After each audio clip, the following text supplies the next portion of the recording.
So I decided to hop on a few minutes earlier today because we have special event here at 10 a.m. So at 10 a.m. today, what do we have? We have Jerome Powell, JP, let's just say that, speaking, Fed Chairman speaking at 10 a.m. So what are we going to do? We're going to see what we see. We're going to trade what we trade here. We do what we do best here, guys. So Fed Chair Jerome Powell addressed the Senate Committee on Unemployment and Interest Rates. You know they're going to hammer him. You know what's going to happen. Right now, we're getting a slight gap up on the S&P, which is good. Now, I still do think that that could have been the bottom, or we could see a bottom. We could go up a little bit, maybe up to 444, 445. Let me turn this up for you guys real quick. All right, let me know. That might be better. So we could go up to 444, 445 area, and I think we could really, that'll be probably the tipping point, and we will start to go in a downward spiral for the next couple months on the S&P. So right about now, we are chilling. Give me 1 second. Let me alert this.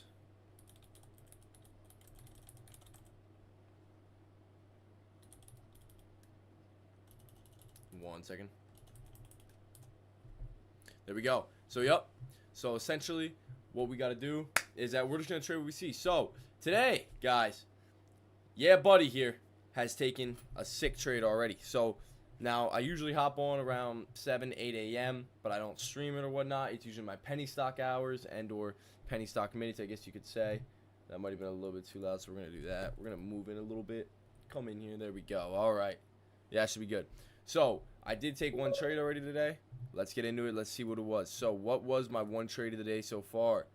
My one trade of the day was LCFY. LCFY. Bought in at the price of $18.87 with 100 shares. Nothing crazy. Sold at $20.94. Now, why did I get in on the stock? Why did I get in on this trade? Give me 1 second. Let me mute all the rest of the chats. Why did I do this? Why did I get in the first place? Well, I seen LCFY starting to really rip and run towards the top side, start to really gap up, start to really go, right? So in my mind, immediately I'm thinking, I kind of want a piece of this action, right? Like just give me a little bit of the cupcake. That's all I need, just a little bit, right? I seen it go from $16 to $17 to $18, and I'm like, okay. So on the next candle right here, I got filled on almost a dip buy, I guess you could say, down towards $18.87. The low here was 18, so not a bad dip buy. Then shot all the way up, right? Shot all the way up to a high of 2050. Stayed in, whatnot.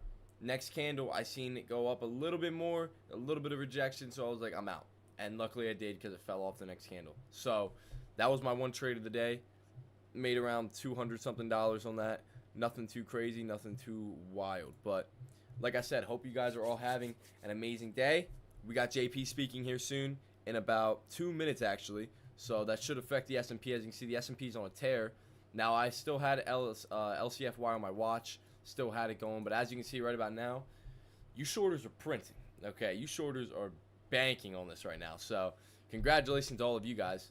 And NVAVB, I was just checking it out. Seen that it ripped up to 13, but I'm not. It's a little bit too much of a penny stock for me. Pixie, another ripper. Seen going, but nothing too crazy again. Nothing much. So really just going to keep watch on the S&P as we have the JP speech coming up. I'll make sure to post that, guys. Make sure to watch that with you guys here. So S&P on a tear right now. So are any of you guys who here is waiting for JP to speak? Who here is already taking a trade? Who here is already in the money? Let me know. Let me know in the chat, because I know that right now what I'm doing is just waiting for JP to speak. As of yesterday, I did the same thing, and it wasn't bad, right? The entire market reacted. So LCFY, we're going to remove that off the chart. Let's take a look at some some blue chips here. So AMD has okay, you know, that yeah, that's AMD for you. There you go. AMD doesn't know what it wants to do. It's like if you took your girlfriend to Chipotle and asked her what she wants, right? Or if you're trying to take your girl to dinner in general or something, man. I don't know. I don't know what I want. What do I want? No, not that. No, not that. No. So, you guys get what I'm saying, right? Up, down, up, down, up, down. So, I'm going to keep my hands off AMD. Let's go Tesla. Tesla's been on a tear, right? Had a nice sell-off yesterday, but once again, has been on a tear. So, so it looks like we had a little bit of a dump, and now we're starting to pump up as well. That's good. Okay, so Tesla... Oh, right, there's a giant spike on Tesla. So Tesla might be trying to reclaim some of its old areas. Maybe it still wants to rip and run. Maybe it's not over. right? As you can see here on the daily, though, we did finally break that uptrend or whatnot. Right there it is. Yesterday, opened up below it. Bada bing, bada boom, but we're spiking right back. So we'll see what happens on the good old Tesla. Amazon now. I don't really touch Amazon too much, but Amazon's still on a tear. All blue chips are still on a tear.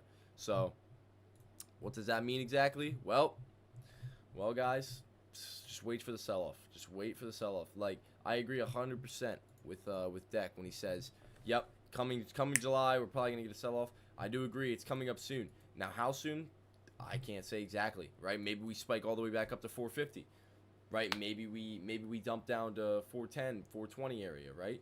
Now, in my head, what my thought process is we get a little bit of a pump, maybe back up to like 440 or whatnot. Maybe that creates some lower highs, and then we start to really dump, right? Now, I'm still in longs for July 14th expiration for the S&P. My total, my stop, so I was up 115% on those when it was up at 443.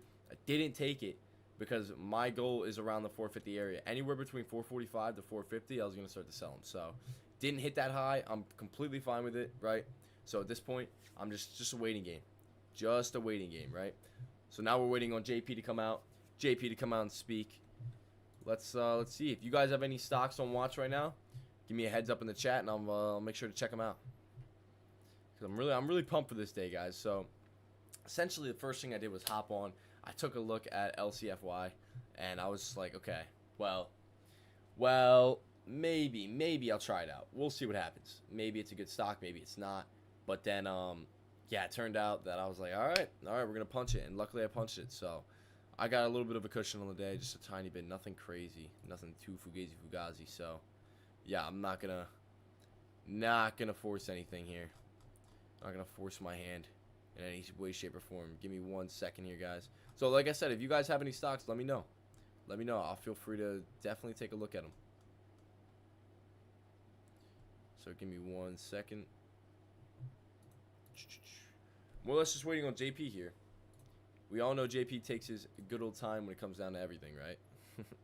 So, yep. Oh, man. So, okay, so what do I have up? So we can erase NAVB. This looks like a dead stock. Why did I even have this up in the first place? Well, it kind of just started. It had that little pump pre-market, so it gave me a little bit of optimism, but nothing. So, going to remove that. We'll load up a blue chip up there, I guess. Penny stock-wise, we're going to load up. Seems to be LCFY, not on the daily. We're going to go in the 1 minute. Just dumping. You guys, has anyone shorted LCFY? Are there shorts available? I didn't check. If there's shorts available, you guys are printing right now. So, just gonna wait on that. Just waiting right now.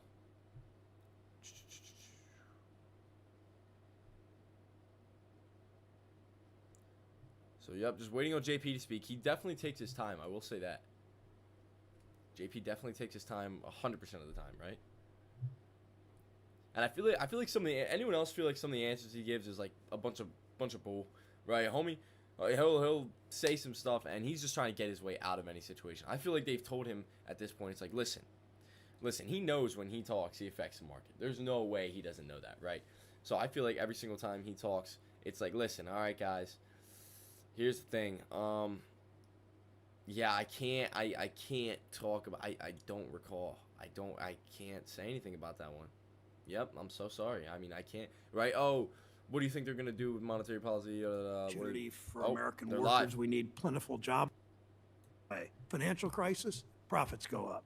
Mass unemployment, profits go up. Global pandemic, profits go up. War in Europe, profits go up. Increasing energy costs, profits go up.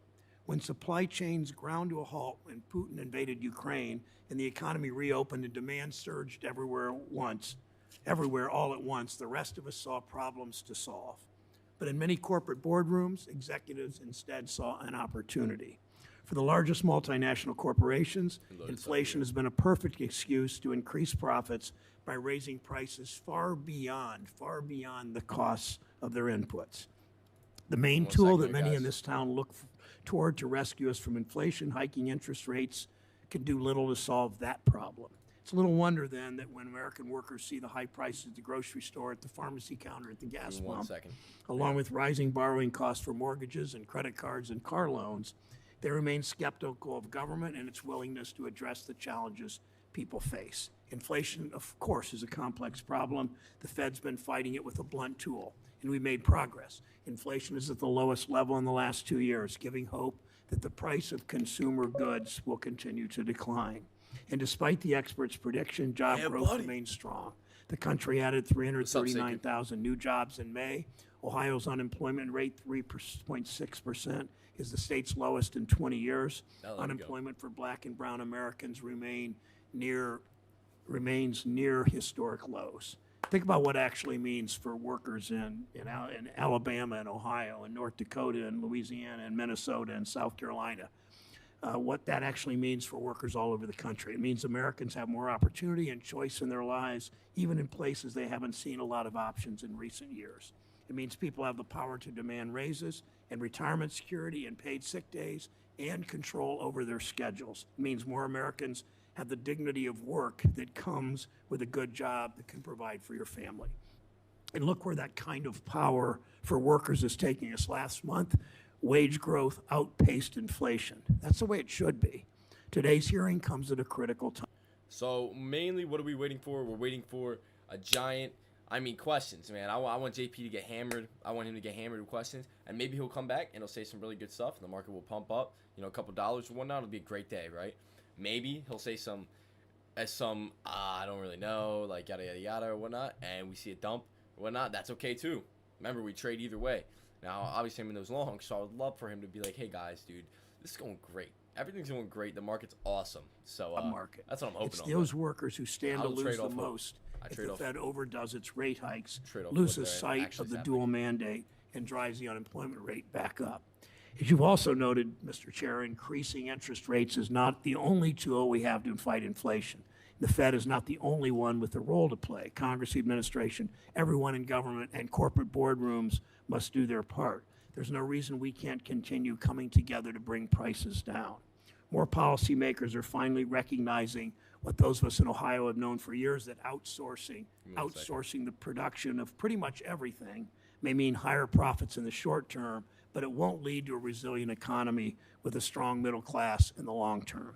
We've taken steps to strengthen our supply chains and hiring and been bringing critical manufacturing back to the U.S., the CHIPS Act, the bipartisan infrastructure law, a number of things. We must continue that progress instead of lowering demand, which is just economics I've been trading as of June 1st for making people poor, laying off workers, been a journey. Denying raises. Instead of lowering demand, we can produce more, we can build more, we can grow the economy from the middle out.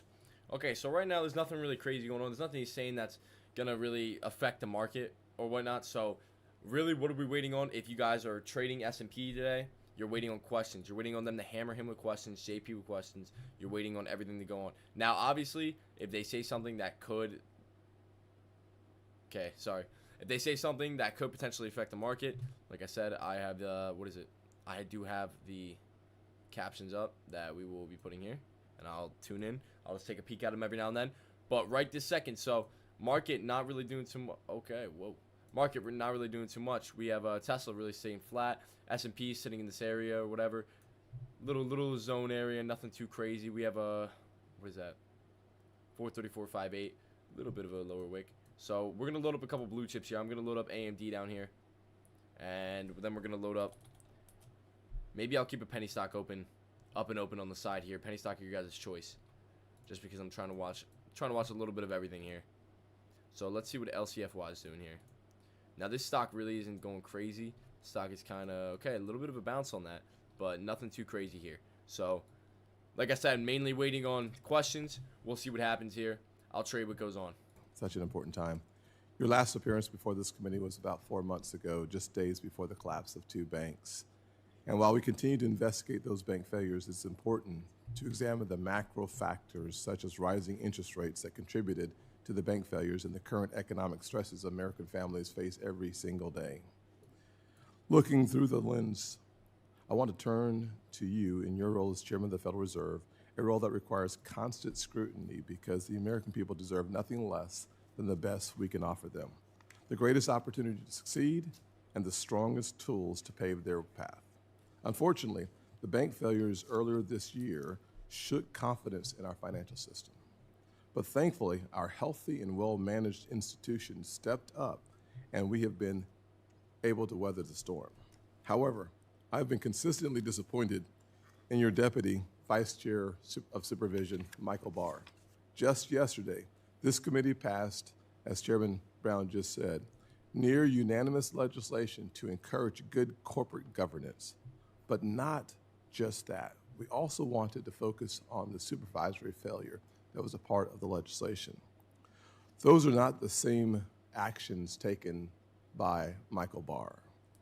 I asked him twice when he was here before the committee if he would fire bad bank supervisors for the supervisory neglect that contributed to the epic failures of SVB and Signature. No, man. He would not commit to doing anything. And I would ask you in your role as the active executive officer, if you would take some action S&P, little jump firing those responsible for missing what was glaringly obvious now to all of America, certainly should have been obvious to the supervisors. I said from the beginning that this has been a failure in three parts, the SVB and Signature. It was a failure of the bank execs. The action that we took 21-2 yesterday reinforces Congress is willing to take the lead and hold bank executives accountable. Second failure was a supervisory failure, and that requires the Fed to hold folks accountable just like Congress did. And third, the Biden inflationary economy that has drove prices really high and resulted in 10 rate increases from you all. Look at that. In the wake of Silicon Valley Bank's downfall, as the vice chair released his report on the failures, we heard directly from you that your role was to announce it, to get briefed on it, but not necessarily to be involved in the work of it. So my question is, as you watch Vice Chair Barr roll out higher capital standards, it seems like your very clear statements is that you will be supporting as well as working to implement Vice Chair Barr's recommendations. But as you know, that the other members of the board, Governor Bowman has recently said that Mr. Barr wrote a report on Silicon Valley Bank's failure that provided his conclusions and went on to state that the report should be used to help guide discussions among policymakers, not necessarily just to rush towards implementation of Vice Chair Barr's recommendations. I'd love to hear your thoughts on that path forward, if in fact your job is to rubber stamp the decisions of Vice Chair Barr, or is your responsibility to take into consideration the Vice Chair's recommendations and then chart a path that seems to be consistent with what is in the best interest of our nation and, frankly, of our financial institutions. I do not believe that increasing significantly the capital standards is in the best interest of small businesses or people looking for loans. The more capital we put on the sidelines, the less capital there is for us to see our financial institutions loaning the money out. I look forward to continuing our discussion during the question and answer time. Thanks, Senator Scott. Today we'll hear from the Chair of the Federal Reserve, Jerome Powell, on monetary policy and the state of our economy. Thank you for your public service, Chair Powell, and please present your testimony. Thank you. Thank you, Chairman Brown. Thank you, Ranking Member Scott, and other members of the committee. I appreciate the opportunity to present the Federal Reserve's semi-annual monetary policy report. We at the Fed remain squarely focused on our dual mandate to promote maximum employment and stable prices for the American people. My colleagues and I understand the hardship that high inflation is causing, and we remain strongly committed to bringing inflation back down to our 2% goal. Price stability is the responsibility of the Federal Reserve, and without it, the economy does not work for anyone. In particular, without price stability, we will not achieve a sustained period of strong labor market conditions that benefit all. I'll review the current economic situation and then turn to monetary policy. The U.S. economy slowed significantly last year, and recent indicators suggest that economic activity has continued to expand at a modest pace. Although growth in consumer spending has picked up this year, activity in the housing sector remains weak, largely reflecting higher mortgage rates. Higher interest rates and slower output growth also appear to be weighing on business fixed investment. The labor market remains very tight. Over the first 5 months of the year, job gains averaged a robust 314,000 jobs per month. The unemployment rate moved up, but it remained low in May at 3.7%. There are some signs that supply and demand in the labor market are coming into better balance. I'm waiting for him to The labor force participation rate has moved up in recent months, especially for individuals aged 25 to 54. Nominal wage growth has shown some signs of easing, and job vacancies have declined so far this year. While the jobs to workers gap has narrowed, labor demand still substantially exceeds the supply of available workers. Inflation remains well above our longer-run goal of 2%. Over the 12 months ending in April, total personal consumption, or PCE, prices rose 4.4%. Excluding the volatile food and energy categories, core PCE prices rose 4.7%. In May, the 12-month change in the Consumer Price Index, or CPI, came in at 4.0%, and the change in the core CPI was 5.3%. Inflation has moderated somewhat since the middle of last year. Nonetheless, inflation pressures continue to run high, and the process of getting inflation back down to 2% has a long way to go. Despite elevated inflation, longer-term inflation expectations appear to remain well anchored, as reflected in a broad range of surveys of households, businesses, and forecasters, as well as measures from financial markets. With inflation remaining well above our longer-run goal of 2% and with labor market conditions remaining tight, the FOMC has significantly tightened the stance of monetary policy. We have raised our policy interest rate by 5 percentage points since early last year, and we've continued to reduce our security holdings at a brisk pace. We've been seeing the effects of our policy tightening on demand in the most interest rate sensitive sectors of the economy. It will take time, however, for the full effects of monetary restraint to be realized, especially on inflation. The economy is facing headwinds from tighter credit conditions for households and businesses, which are likely to weigh on economic activity, hiring, and inflation. All right, really quick. Who thinks we're going to get a pump today? Who thinks we're going to get a dump today? Who thinks we're going to get, some sideways chop action? I don't really think it's going to happen. So I'm going to make a poll real quick. You guys better answer. You guys better answer this, all right? Pump or dump? Pump, and the second choice will be dump. Who thinks what? What are we going to get? Is JP going to say some killer stuff, make the market skyrocket back up to 439, 440 area? And, or are we going to, okay, listen, guys, I'm sorry, man. I don't know what to say. I don't know what to do. We're in a situation, man. So it's going to dump. Either or. Poll started. Go cast your votes over there really quick. And let's see. I should have made it anonymous. It's all right. Either way. So what are we going to get? A pump or a dump today, guys? I have my thoughts of what we could see. Or I should have made another option. Do you think we're going to get a pump and then a dump? So I don't really know. We could get either or. We could go, or we could get both, right? This could be, we can get a pump up to 439, 440, and then a dump right back down to 433 area, right?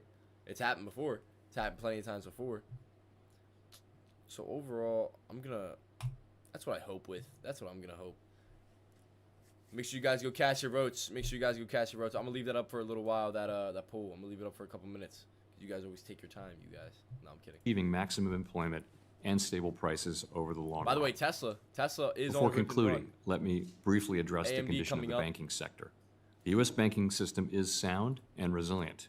As detailed in the box on financial stability in the June Monetary Policy Report, the Federal Reserve, together with the Treasury Department and the FDIC, took decisive action in March to protect the U.S. economy and to strengthen public confidence in our banking system. Amazon taking a pump, though. Pumping. The recent bank failures, including the failure of Silicon Valley Bank and the resulting bank stress, have highlighted the importance of ensuring that we have the appropriate rules and supervisory practices for banks of this size.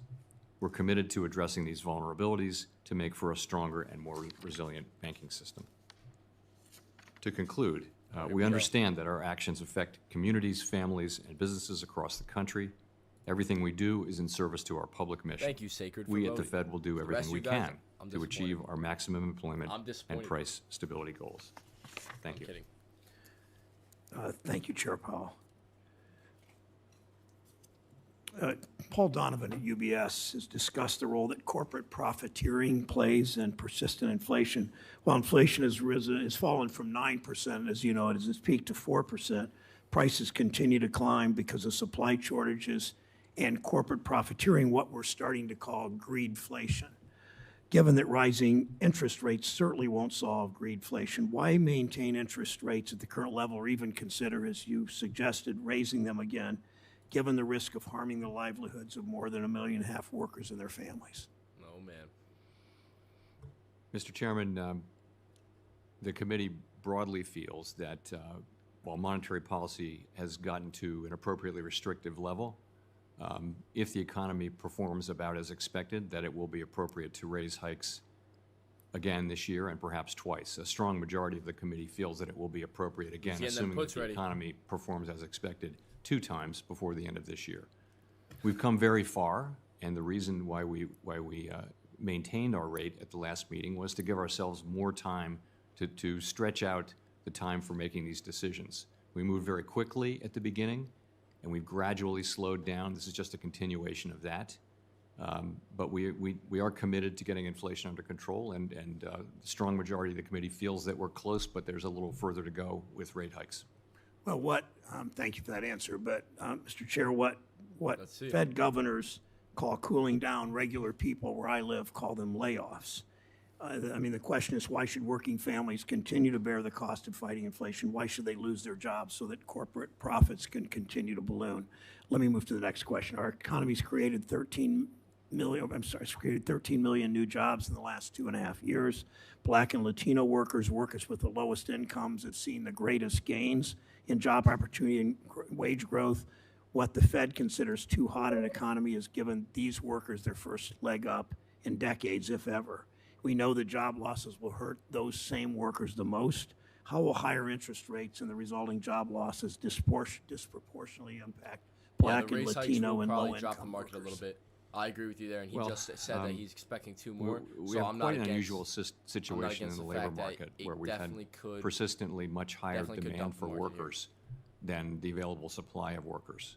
So some of the process of getting demand and supply back into alignment has been taking place through declining job openings and through lower quits rates and through wages that are moving, that are still very high, but moving into more sustainable levels of increase. So actually there hasn't been a meaningful increase in unemployment. The unemployment rate has bounced around at historically low levels. And that's fine. That would be the perfect way for this to continue to happen. There's no guarantee that will happen. I would just say that it is working families who suffer most directly and quickly from high inflation, and it is for the benefit of those people and all other people that we need to restore 2% inflation in this country on a sustained basis. And thank you. But the dual mandate suggests that those workers, that obviously you look out for those jobs and those workers, but we also know that those workers are the first to be laid off. And I would hope that in your next meeting, the Fed recognizes those disparities and gives them real weight as you make decisions that will likely at some point result in more layoffs. Probably my last question. Since you last testified in front of this committee, we've had 3 of the largest bank failures in U.S. history. You explored that a bit at the end of your testimony because the executives at those banks failed at Banking 101. Regulators took swift and decisive actions to protect the banking system and depositors. Thank you for that. Not in anything yet, guys. That's in stark contrast to regulators' supervisory failures in the years before the 2008 financial crisis. What actions are you taking today to prevent more bank failures and to make sure banks do real risk management and address liquidity and other basic risks? And you may in part want to answer, I mean, he can do it himself, but Ranking Member Scott's comments on Vice Chair Barr and where that takes us. But what do you do to make sure banks do real risk management and address liquidity and other basic risks? So I would say we are committed, and I am personally committed to learning the right lessons from what happened in Silicon Valley Bank and the other 2 failures and vigorously implementing appropriately. I think there's a clear need to strengthen both supervision and regulation of banks of that size. And I can go into more specifics in the course of the hearing, but I do think we need to learn those lessons, and I think we've started to do that. And it's something, what we saw was an unexpected bank failure overnight led to contagion and threatened the broader banking system, and that's not supposed to happen. And we're gonna take appropriate measures to reduce the chances that something like that would happen. So I'm gonna post a link here, guys. Real quick here. So S&P, so everything he's saying, so they're kind of starting to hammer him with a couple questions. Here's a link, by the way. I'm gonna post it here. JP speech. So they're starting to hammer him with questions. What does that mean? So what does that mean for us? Right there it is. Right there's a little sell-off right now. What does that mean for us? So if they start to really come in with some really hard questions, right, that he doesn't have answers to, expect this pump that we got going on right now to completely sell off. If he has some finite answers to these questions, if he has set data, if he has set reports, he's like, well, okay, listen, we're doing the Fed rate hikes, but guys, inflation rate's at 4%. Like, think about it. We were just at 9% when we were doing our daily, or not daily, but every month we were doing rate hikes. You know what I mean? So taking that little break, we're down at 4%. Surely, we're kind of sitting around this 4% area, but we're only 2% off, right? We've killed it by what, 6%? We were at 9%. Now we killed it by 6%. We're down all the way to 4%. So what does that mean for us? What does that do for us? Well, surely some of the families, job-wise or whatever is, yeah, it's gonna be a little bit harder for a little bit of time period. But the main goal is just to get that inflation rate down, because there's problems everywhere. It's like, okay, I can't take a loan at the bank because the rate hikes or whatever, the loan rate's so high or whatever. Okay, well, do you want that, or you want your milk price to be $10, right? It's like, well, I'd rather have a hard time taking a loan at the bank. Okay, well then that's fine. Then we're gonna go with that. It's like, no, I'd rather my milk be $12.99, right, per gallon. I'd rather my gas be $15.49 per gallon, right? It's like, pick your poison at this rate. It's like, what do you want to see? What do you want to have happen, right? It's like, okay, well, a couple million people losing their jobs or suffering at this rate or whatever. It's like, well, yeah, but at the same time, it's like, what do you want us to do? It's like, I know this is a shitty situation we're in the first place, but you can't complain too much when we are getting inflation rates down. I don't know. I'm not against anything. I'm not about anything. All I'm saying is we just got to pick our poison. Pick what you want to happen. Pick what you don't want to happen. But I learned this little trend line right here. Doesn't really matter too much. I'm just put it there just because I seen it. I'll put a trend line when I see one. Tesla touching new highs coming up. Tesla still on a tear. Tesla had like a $19 fall yesterday. So if Tesla can really start pumping, really start getting up there now, we could see Tesla start to reclaim some highs. So let's go to the 4 hour real quick. Let's check out Tesla. So Tesla at a high of 279.54. 279.54. At this rate, if it kept this up, broke this high here again. What is this high? Of 265.74. This seems to be the high of these, right? 88. Okay, so 265.88. If it comes up, breaks through that, you have room all the way up until this high right here of essentially 277. So just be worried about that if you guys are in on puts on Tesla. If you guys are in on longs, you guys are still good here. As you can see, it's pushing new highs, going higher and higher. I took some Tesla trades yesterday. It was wasn't between bad. The availability and cost of credit. So we'll see what's gonna happen here. Hold on, buffering for some reason. Let me refresh that. Hopefully this stream's still up. But yeah, so essentially, what am I looking for the S&P? Kind of looking for a pump today, right? LCFY could have potentially been the number 1 top gainer of the day. Went from all the way from $7 to $22. Big rip and run. Nothing crazy going on. What's another one that was a good one? AGLE. Open. Okay, $1.04 starting to sell off. Nothing crazy there. You guys are shorting these plays. You guys are solid. You guys are good. Let's see Pixie. Let's see if Pixie is doing anything. Pixie. Rip and run up to 320, all the way back down now. So, VS, I think I had this one up for a little bit. Let's see what's up with this one. Nope, nothing. So we got a whole lot of nothing right now penny stock wise. So, for some reason my speech won't stay loaded. There we go. During even stressful situations. But it's with bank capital, it's always going to be a trade-off between the availability and cost of credit. Yeah, it won't stay up. Hopefully I'm not lagging for you guys. I'm still good for you guys, am I? Seems as if on my part it seems like this stream's just lagging, so we're just gonna cut that for right this second. So hey, what are you guys thinking here? Do you guys want to take some longs on Tesla? Do you guys want to wait for the S&P to really make a move, react, and see what's up? See if it starts to really rip and run. Maybe let's check out this. Let's check out the daily here. So what I was hoping for on the daily, we're gonna go over this real quick. So what I was seeing on the daily, anyways. Yesterday I only traded till, whenever Deck and me got off, that's kind of when I just cut it. I was done for the day or whatever. Took one more Tesla trade, printed like 200 something, and was done. Right. So we hit a low here. So it looks like we double bottomed here, and we could potentially spike back up. If we can spike back up to the high of day and break that, I'm 100% gonna get out of these near 450. Right. I'll sell a majority of these contracts right at 450, or 445. I'll sell one, sell the other at 450, right? So if we can come up, break that high, that's exactly what I'll do. Now, if we come up and we start to look like we're going to start to top out and reverse around 440 area, making some lower highs, some continuation to the downside, I'll also be getting out of these because I'll still be in profit. I think my break even right now is around 436, essentially. Remember, these are July 14th contracts, so that's why I have some wiggle room, right? I was up 113, 114% on these come last week off of this spike, but I didn't take it, of course, because I'm waiting. I'm still waiting. So if 450 comes around July 14th, these things will be around $500-$600 each, so that would be pretty sick. So we're just waiting right now. We're just waiting. Nothing too crazy. I'm more or less waiting on this to load. For some reason, it's not working. Give me 1 second. Let me get this up. Maybe if I try another one. Oh, yeah? You guys want an Oprah ad? That's pretty sick. Smoothest experience out there, guys. You have a $8 trillion balance sheet and beyond. Every report that I've read is that your bond portfolio, our bond portfolio, the Fed, is underwater as well. Can you talk to me about the losses that you're experiencing at the Fed from a bond perspective? Remember that the way it works at the Fed is when we buy assets during QE, we pay for them with overnight interest rate reserves. And we've, for many, many years during the QE era, we've earned a spread, and we've been sending money to the Treasury way over $1 trillion since QE started. And so now that rates have gone back up to 5%, that process has reversed.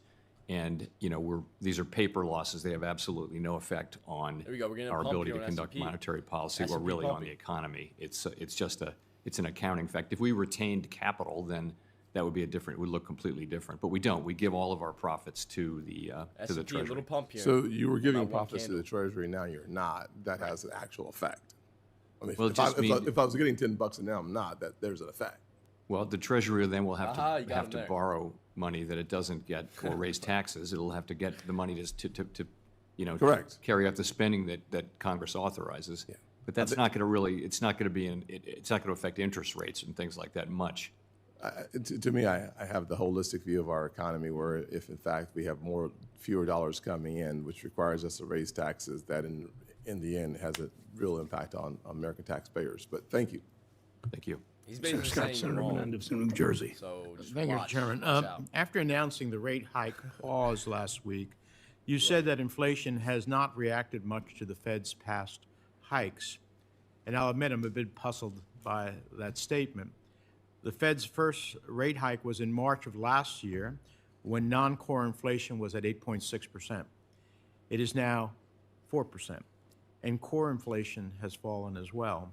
Look at that. So that sounds like progress to me, especially when you consider that according to the San Francisco Federal Reserve, it can take more than a year for tax rate hikes to take full effect, which means that so far only 3 of the 10 rate hikes since last year are in full effect.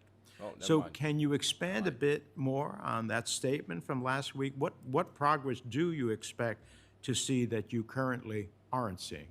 Sure. So, of course, you're absolutely right. Headline inflation has come down by essentially half, but that's largely due to energy prices coming down and commodity prices that go into food coming down. And those are not, I won't say that they're not affected at all by monetary policy, but they're principally affected by other things in the economy, the war in Ukraine. All right, so once again, nothing too crazy, nothing going on. S&P had that little pump back up, made some lower highs here. If it can start to break out above that point, I say we can get another rip and run, maybe up to 437. Tesla's still building higher lows, though. That's the thing. So you have lower highs here, but you still have higher lows in general. on the S&P. Tesla starting to make this little trend line going here. Let's see if I can make a channel pattern. So we make a small channel here, something like this, right? Let's see what we can do here. Now let's see what we can do here. We can essentially use this top. We can use this auto trend line up there. Then you can use that bottom one as a bottom channel line. So what does all this mean? What does any of this mean right now? Well, for one, Tesla's on an up tear, right? AMD's sitting kind of flat. This is I didn't like AMD from the start of the day. Like I said, it's like if you brought your girlfriend, you said, hey, what do you want to eat? She said, well, you know, I don't know. So that's kind of where I'm at on AMD. It's just up, down, up, down, up, down. It doesn't look like it doesn't know what it wants to do. I have a penny stock loaded up here. If you guys have any stocks you want me to check out a while, hey, give me a heads up. Maybe they're good trades. Maybe I'll take a trade on them. We'll see. We'll see what happens here. But S&P starting to come down here, starting to make an M pattern if it fills this out. Tesla starting to ride this. So once again, nothing crazy. There's not you know, a consensus agreement on how long monetary policy takes to affect the economy. So some people think a very long time. Some people think right away. So I tend to think, let's look at the middle of that, and you know, a year or change is says some really good stuff. That's not a bad way to look at it. But policy actually started tightening well before that. Before we didn't raise rates until March, but policy had already tightened substantially before the first rate hike in March. Well, I will say, I know that you have a dual mandate. You know that as well. The last jobs report shows that unemployment is starting to tick upward for women and African Americans. So I hope that the LCFY getting a little bit of action. The cure is not more consequential than what we're trying to achieve. Recent reports reported that there's almost $1.5 trillion in commercial mortgages that will come due in the next 2 years, many of them held by small and regional lenders. With property values declining and interest rates rising, these mortgages could be serious liabilities for many banks. Do you think that we may see some banks fail as these mortgages come due? And if so, what can we do ahead of time to prevent that scenario? Just watch that. If you break that high, we have some room to go. Of course, we're spending a lot of time on these issues, and we have been for quite some time. And again, I think you put your finger on it. It's really which banks have concentrations, high concentrations of real estate, and that is not seen in the large banks. It's seen in some of the smaller banks. So we've identified those banks, and there's a supervisory toolkit where we work with banks to try to help them resolve those issues by raising capital or dealing with what's happening. And of course, what is happening in the office space nationally? There's an issue with people working from home and just less demand. There's a sort of one-time adjustment going on. There are also some other pockets of commercial real estate where there's some softness. So we're working with banks to work our way through this. We're very aware and very focused on the problem. Well, I'm concerned that it's a ticking time bomb. And let me just say that last week you said that commercial real estate risks are unlikely to pose a systemic risk because the loans are broadly spread and mostly held by smaller banks. But how can we ensure that the potential losses in the commercial real estate don't lead to the draining of assets from smaller and mid-sized banks, and create further consolidation in the banking sector that brings us back to, I don't want to be back to 2008 when I was here and was asked to do extraordinary things.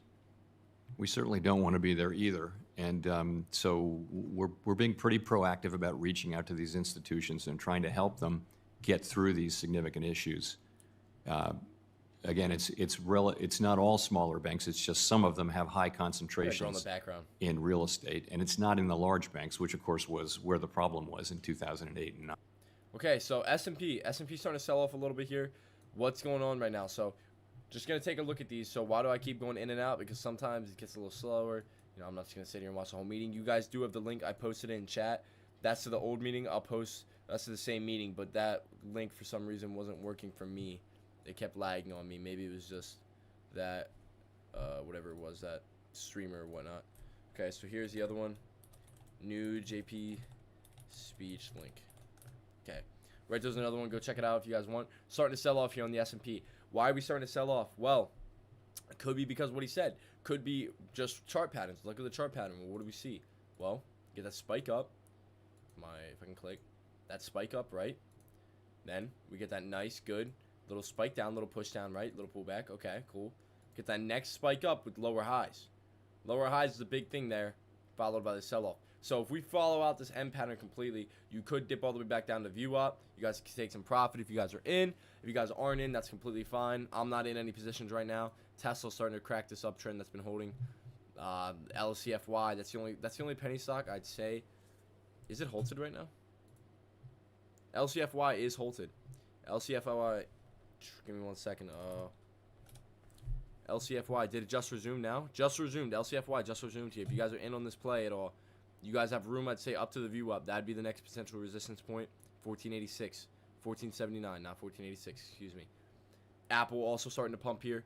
So you guys have some plays today. You guys have some plays. Look at this. Look at that. S&P really starting to sell off. Anyone looking for a dip buy? Anyone looking for a dip buy and or maybe just puts? Just right under the view up? Maybe dip buy at the view up? Huh? Anyone? Because I'm thinking in my head right now, depending on what he just said, depending on what just happened, maybe this is just proper formation, right? Proper M pattern. Perfect M pattern, actually. Right there it is, below the view up. So, really starting to turn here, guys. Really starting to turn around. You guys aren't on puts. You guys are printing right now. Shorting this market. Congratulations. Hallelujah to you. Let's see what Apple's looking like right now. Apple also a quick sell-off. There we go. As long as you can hold under the view up, you guys are good. Next point of support would be this 200 right around this area. So, right around the 200 area, next potential support line. Just be cautious, but if you guys are in on puts, you guys are printing right now. So, let's see it. Let's see if we make some new lows. So, there's that pump we had in the morning, right? So, what did we have yesterday when JP was speaking? Let's see. I'm going to go back real quick. Let's go back to yesterday. So, what do we have? He spoke around the same time of 10 a.m. 10 a.m., right? 10 a.m. hits. We have that spike. Consolidation and that dump right back down. Now, surely it kind of just chopped around all day till about, what is that? Whoa. Chopped around all day till about, 1 o'clock? So, nothing too crazy, nothing too wild, but there's that sell-off. So, you guys are printing right now, right down to the 200. Just watch that as support. Could bounce off it. And we're going to bring him back up just in case he's talking some nonsense I want to hear. He's talking crazy. So, let's check it out here. Give me 1 second. I don't know where I have his right there it is. Okay. Less spending by government it means less stimulus, which tends to be disinflationary. Is that fair? Yes. Okay. Let me ask you about the Basel III end game. You know what I'm talking about? Oh, this guy's hammering him, isn't he? Is this guy hammering him? I didn't check it out. I didn't There's been some reporting, and of course, not every country has to follow the Basel recommendations. The European Union is not following.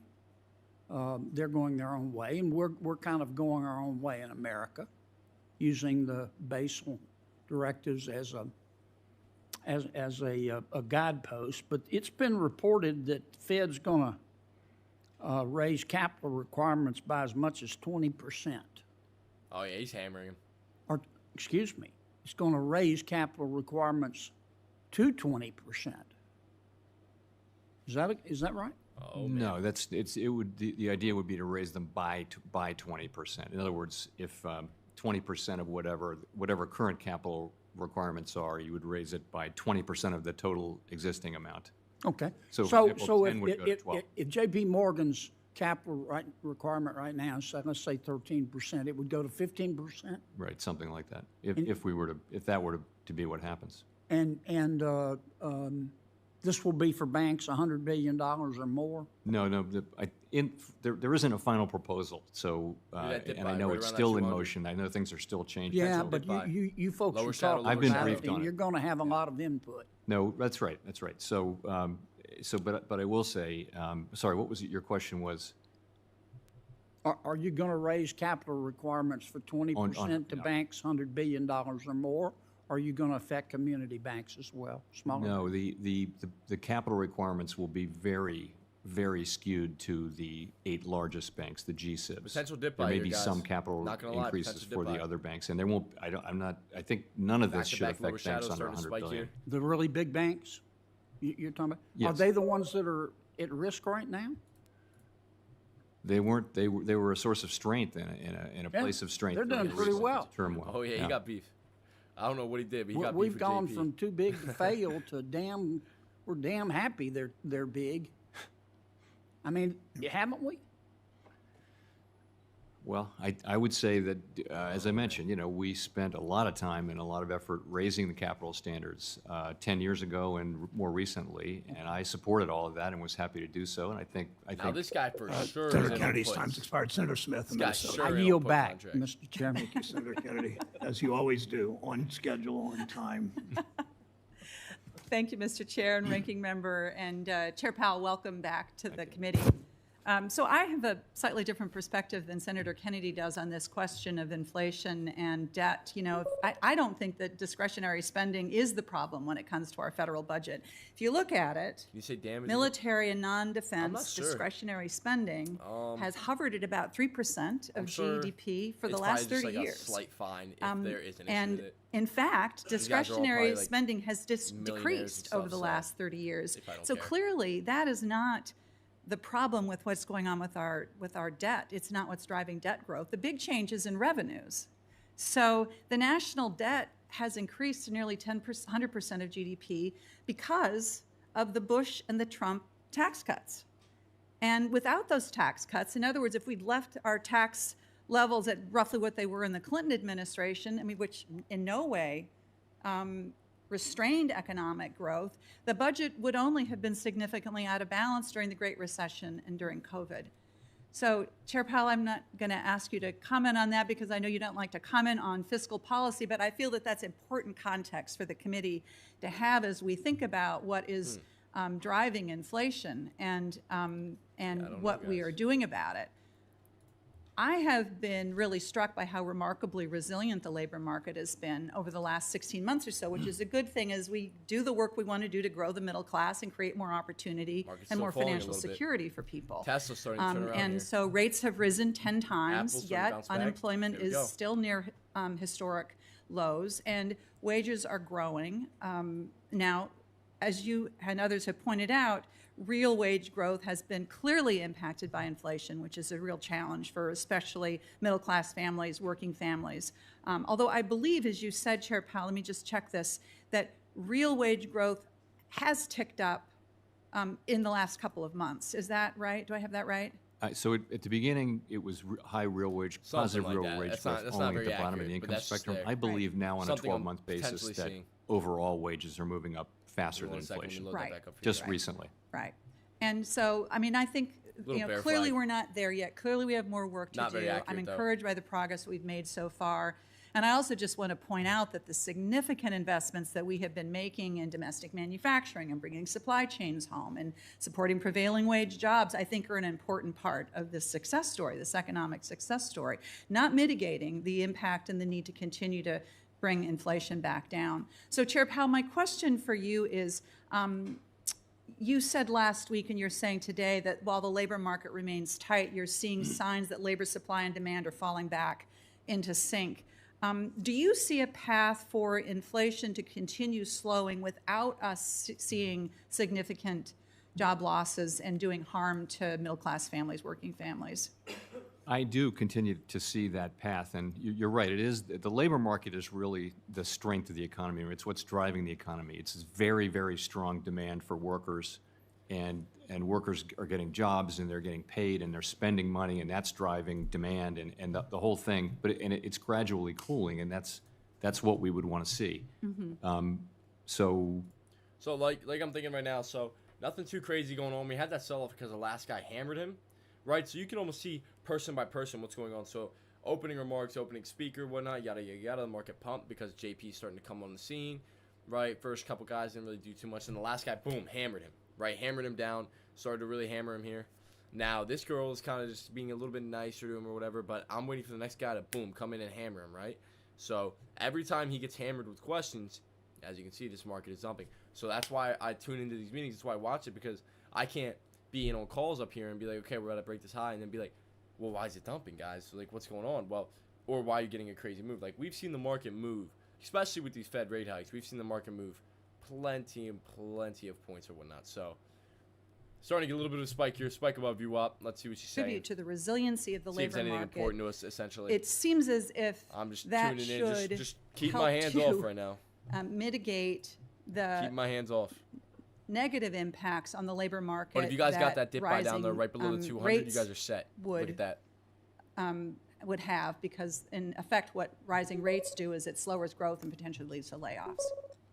So our part of it is to try to get inflation under control, and that's what Good we're job, doing. man. And ideally, we'll do I feel that like they with, do that at every one with of as these little meetings. as possible. They just, you know, damage to the economy and the labor you got your good ones. You got your, Right. oh, it's okay. Thank you very much. Thank We you, like Mr. what you're Chair. doing. Senator Smith, Senator Tillis of We like what you're doing to the economy. It's okay. Like, you got this, man. Good stuff. And then you got the guys that are like, all right, here's the thing. Okay? So, I don't like a damn thing you're doing here. All right? You know, we're gonna raise these banks. JP Morgan's gonna go from 13% capital growth or yada yada yada to 15. Well, I'll be damned, right? Oh, $20,000 fine. I don't care. All right, you know. So it's like you got your guys that are just very open, very open-minded, very open to not caring in any way, shape, or form about the economy. Like this guy right here, he looks like he's not having it. Result in any changes, or is it just a matter of them either saying yes or no, they agree with Barr's recommendations? So, you know, S&P not I doing would say anything too crazy.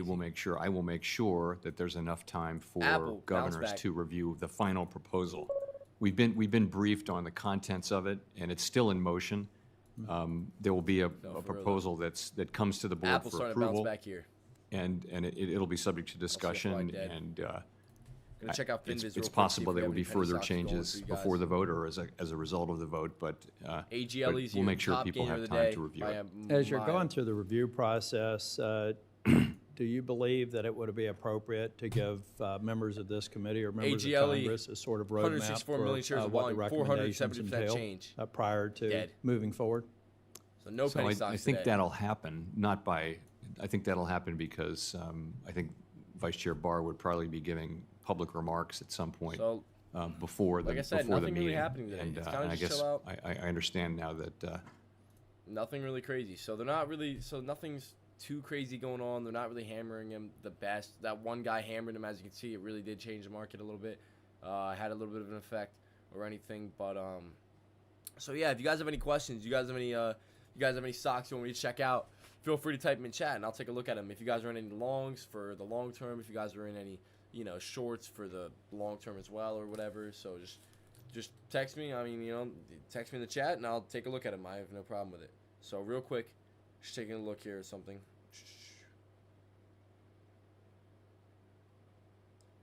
Give me real quick. So, yep. So, nothing crazy going on. So, market holding right above VWAP right now. We'll see if it cracks down below. Apple's starting to come up. This could be lower high formation. This could start to dump here, turn.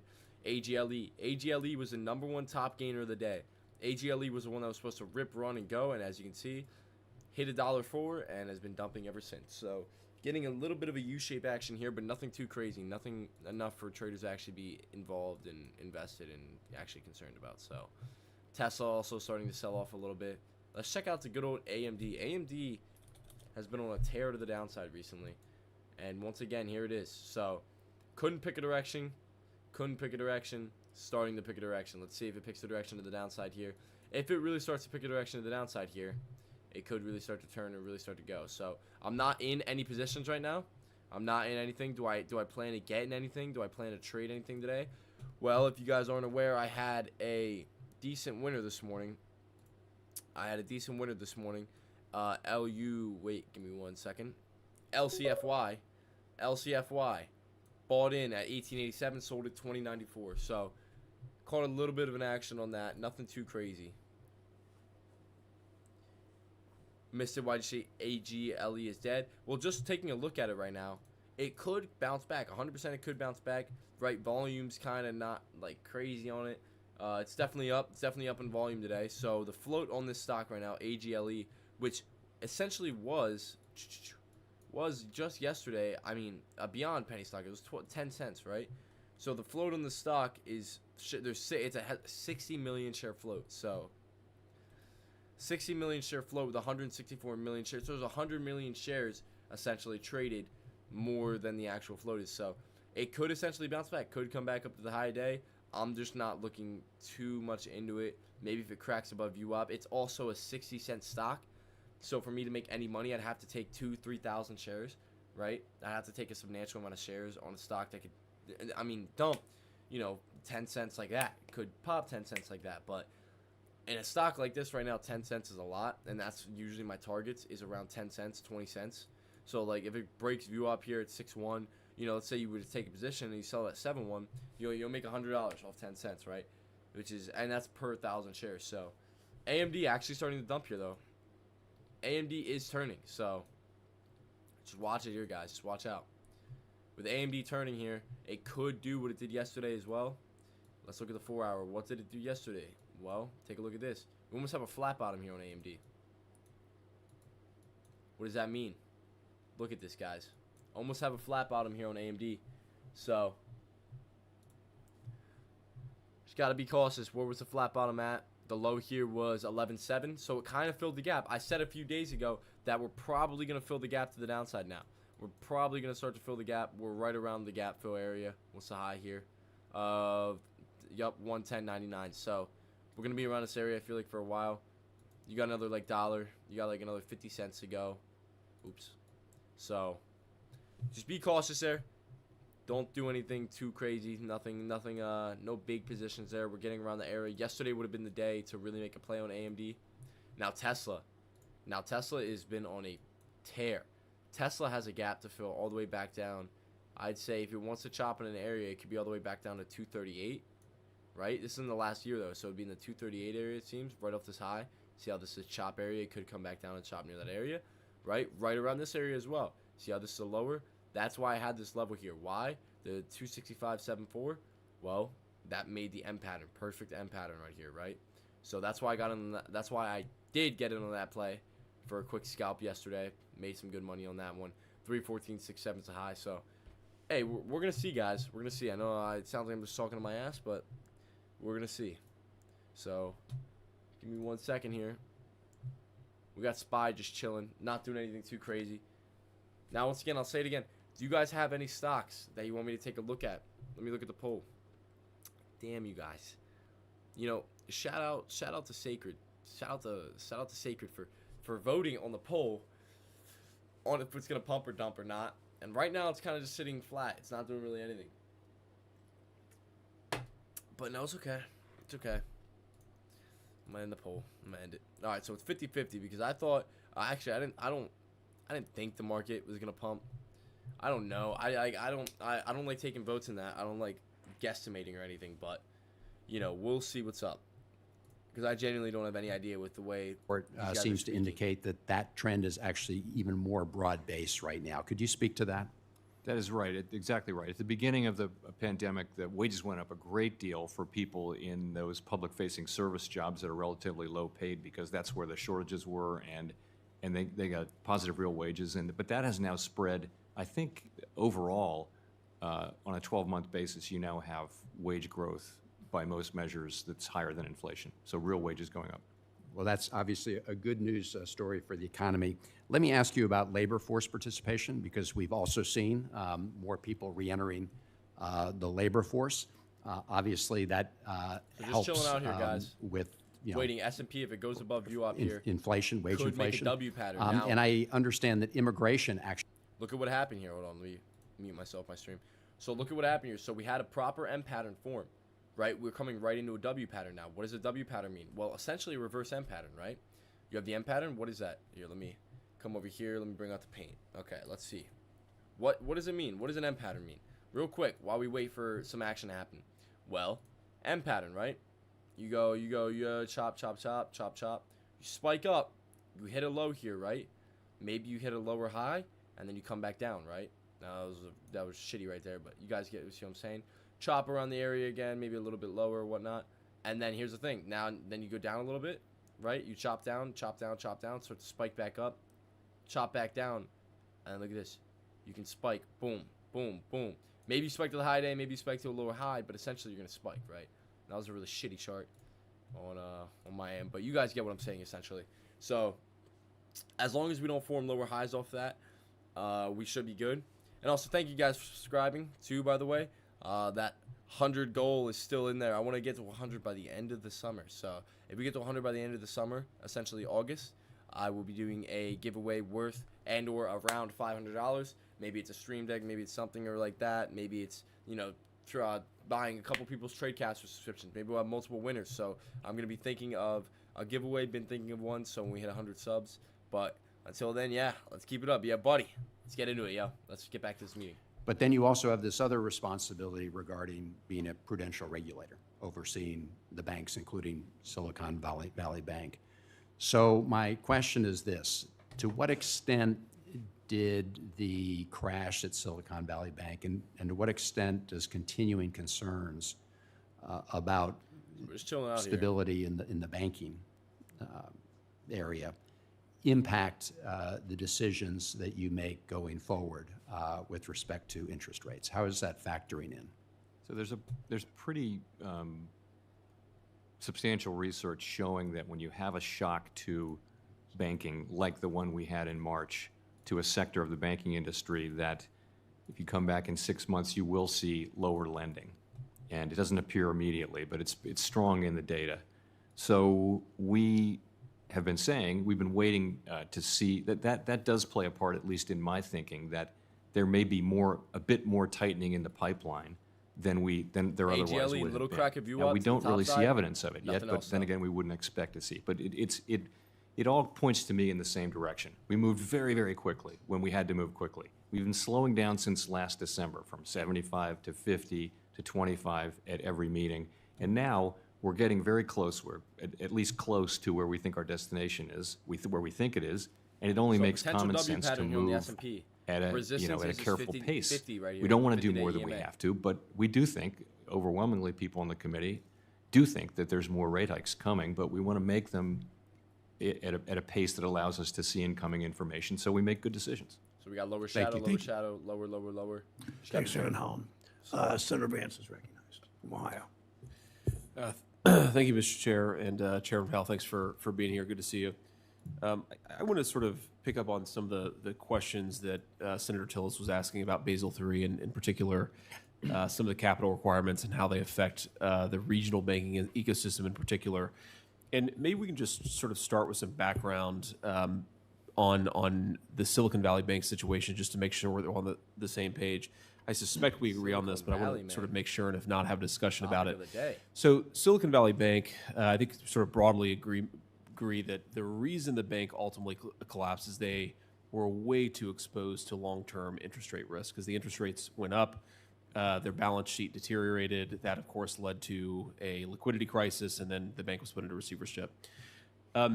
One thing that I've heard a lot of folks talk about, and this is in the context of Basel III, but also in other contexts as well, is the idea that we need to increase capital requirements, in particular on some of the small and medium-sized banks. Of course, if we adopted Basel III, that would happen. But as I understand it, if Silicon Valley Bank, let's say in the years leading up to the crisis, were exposed to higher capital requirements, isn't it plausible that they would have satisfied those higher capital requirements by buying more Break above the long-term 50. treasuries? Let's see it. Well, it doesn't matter what the assets were. You just have to have capital is the difference between your assets and your liabilities. If they'd had more assets of whatever character, including treasuries, then they would have had more capital. Exactly. So I just want to be clear here. If they had bought long-term treasuries, not saying they would have done that, but if they had a higher capital requirement and they bought long-term treasuries, additional long-term treasuries, that would have in fact satisfied the higher capital requirement. In other words, treasuries could have been used. Treasuries are capital. Right. Well, no, they're an asset. Treasuries are an asset. You would have had to fund that. You guys are in on any longs, but I would use the 50 as a Then the stopping follow-up question point. So is, if that candle right there, given the next candle how comes below the 50 and how the view poor up, of a I would get out job of my they did position. and hedging against But the you guys long-term are good interest as long rate as you're risk, in and it stays above if this they 50 had right bought here. more long-term treasuries, do we think Let's their see it. balance sheet Red would have to been in green a move as better well. or a worse shape? They would have had a bigger loss, and more to the point, they would have Looking still upwards, had overwhelmingly 435.50 uninsured area. deposits. Exactly. 435.50 start to take some Of profit. course. So I want to sort of, the point that I'm making, which I'm sure you can kind of understand here, is that capital requirements are not necessarily a panacea to the type of banking run that we saw in the Silicon Valley Bank case. I think there's a very good argument that higher capital requirements on Silicon Valley Bank would have I'm made not the in any bank position run right worse, now, guys. I'm or just even, alerting that if could you guys have made do it take the 50 a more break for the W catastrophic pattern. or an even quicker failure. Just alerting that for you guys. And at the very least, I don't think they would have helped. Do you Holding agree above with that? 435 as well, though, so it looks good. I think there's a lot to unpack with Silicon Valley Bank. Of course.